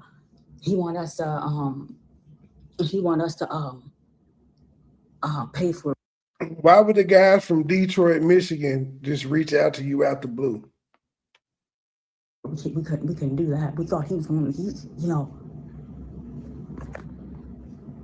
Why would they do that? It's a very tight. But I'm in Ohio, they're in Michigan, but it's a very tight. I'm like, okay. So I kind of knew how he rolled, but I'm not innocent either. I wanted that film. And I'm not a pusher.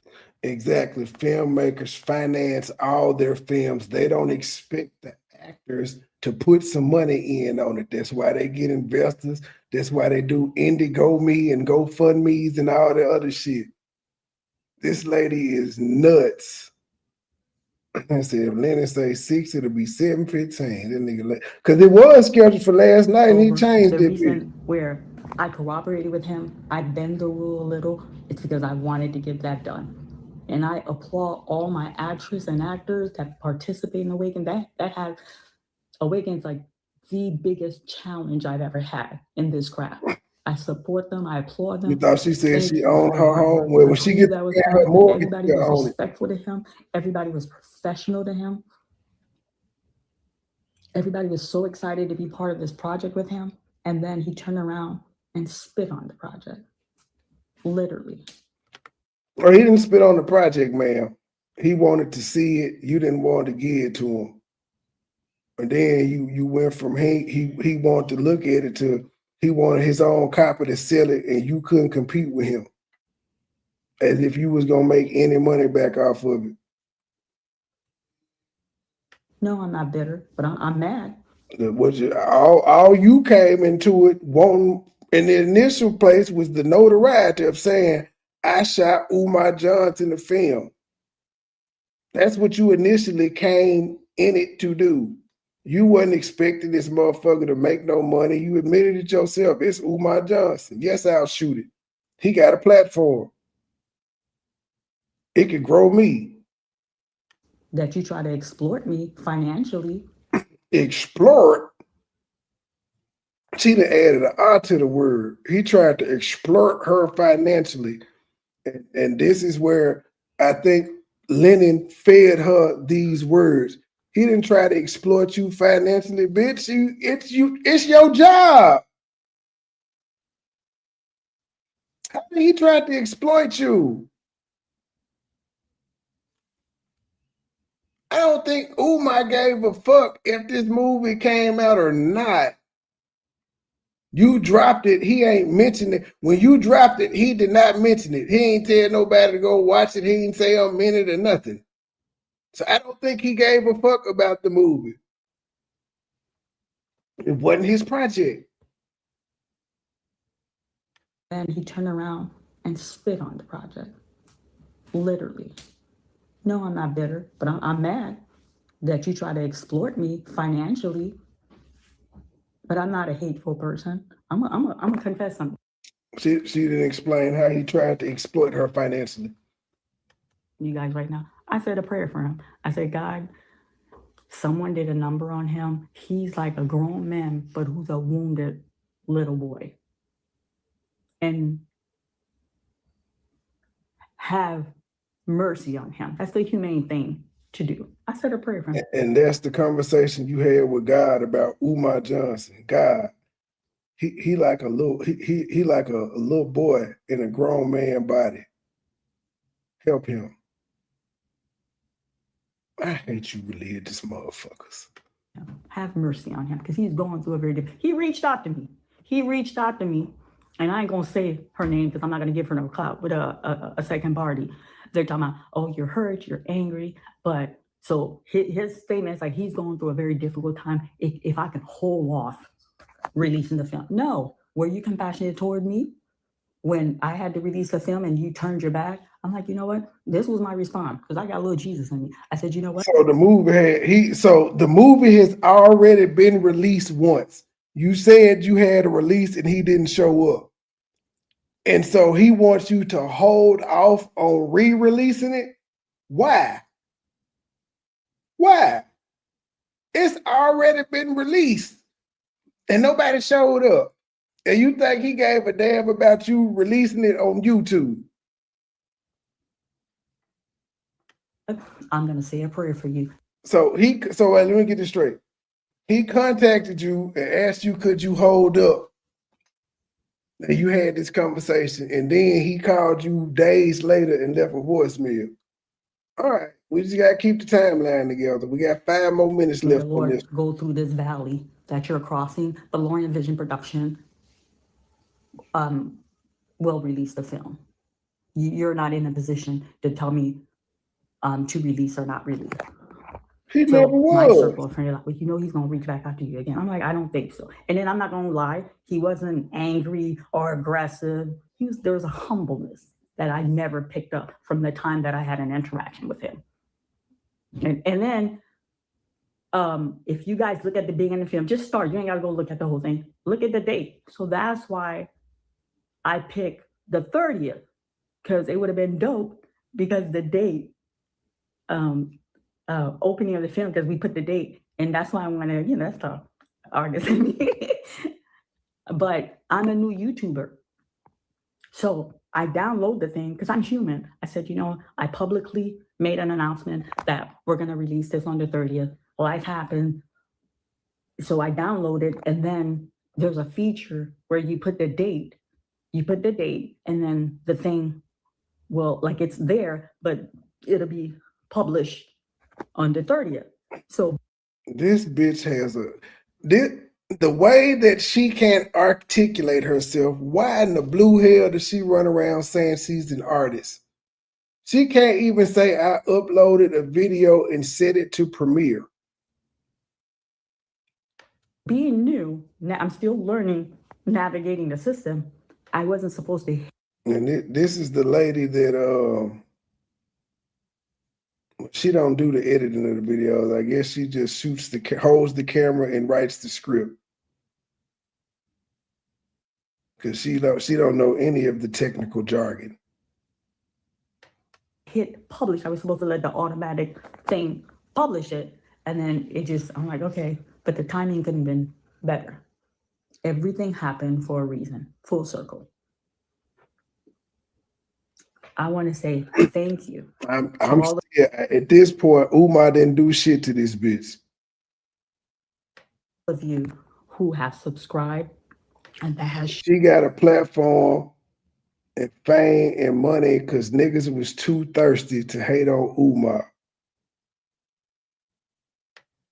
Showing me kindness, Thank you. And all of you who Again, think it's still fuck Umar, but that's just the honest to goddamn truth. This lady should have never been platformed other than for shooting the goddamn movie. All this other shit, it ain't nothing. It's regular movie shit. 3 days worth of movie shit. Scripts being changed. Actors being swapped out. That's what the fuck goes on a movie set. all the actors and the crew, they've read your comment. They're grateful. Thank you. And for some of you that looked at the film, you didn't subscribe. But you guys looked at the film. Thank you for your kind comment. Thank you for. Everybody said she looked like one of the Koopa Troopers off of Mario. You ain't shit.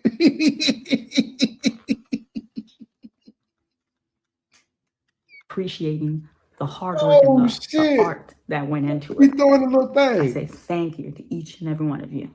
And when this all died down, I'm gonna maintain a core loyal subscriber, and I hope I bring beautiful story to you. And I hope one of the beautiful stories she brought was that $68,000 check, family, for therapy and hardships. if I do something.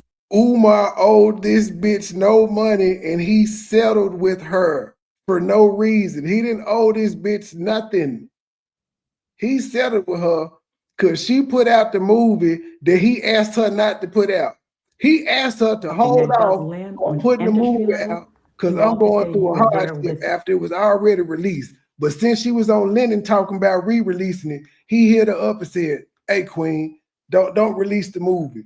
She does it anyway. And then he was like, "You know what, bitch? You deserve $68,000.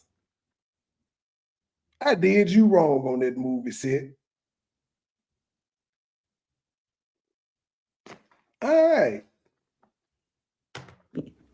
Thank you. Thank you. I already appreciate my YouTube community. Like I said, I'm going to continue bringing you beautiful story, and I hope it entertains you. I hope you guys take something from it. So my next video, I'm took from it that use a I'm line, encouraging you bitch. guys to look. I'm going to post it tomorrow. I had an artist who came to me. He's a spoken word artist, and he's like, "Oh, you're a film producer. I want you to do something." Hey, don't be scared of Umar. She told y'all Umar got that pistol in his brown bag, and he gonna throw some chicken gizzards on your ass too. Don't be scared for him. And actually, no, I make poetry. Like, Umar got that pistol. I said, well, I can't just film you saying a poetry. Like, and then he spit something. It was like, wow. I mean, he has beautiful. Lennon will be okay. Ain't nobody too mad at Lennon. Of course, everybody saying it's your fault, but ain't nobody actually mad at Lennon for being careless. I'm probably busting his balls more for it than anybody else just because he got, as I've been saying since this shit happened, he let his hatred for Umar cloud his common sense and judgment. But he'll get over this. He ain't gonna be canceled. He's not gonna be deemed as not credible. Players fuck up. That's what it is. Players fuck up. He'll be all right. Boom. And then this is the first time. So what I did a theatrical poetry. What I did, I listened to his he just gonna vet these crazy bitches a little bit more. If he gonna back off taking information from people for a minute. He definitely is gonna do that. But when he get back in the swing of things, he gonna vet them more closely before he just put their story out there. Because everybody that didn't have an encounter with Umar can't have something bad to say.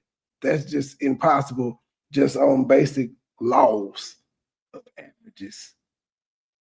And I held on to the word, and then I create a scene with him to match with the poem. So it turned out pretty good. I kind of like it. So any of you who are spoken word artists, see me. And girl, shut the fuck up. So I kind of. Let's get an official sub count on her page. So we stopped off on Disclosure Awaken. Oh, fuck, it's finna go. It don't matter if it go back to the top. I need to be at the top anyway. so I can see how many subs she get. Well, yeah, she's still at 4.68. We're gonna see what between Lennon's live and after his live, we'll see where she be at. But all right, y'all, that's all I got for now. I see y'all again tonight with Lennon's update and more digging into her old videos to see. Because now I'm fully aware. I had to refresh my memory on what the fuck she said Umar did to her that was so bad, and I got nothing. He did nothing bad. He was a fucking celebrity on set. That was it. And then he refused to promote the film when she didn't want to let him see the end result. To the next episode, little channel, big voice. We out. Low key niggas hating cause they don't want no beef. State gang, true sippers, bitch, I bet we don't eat.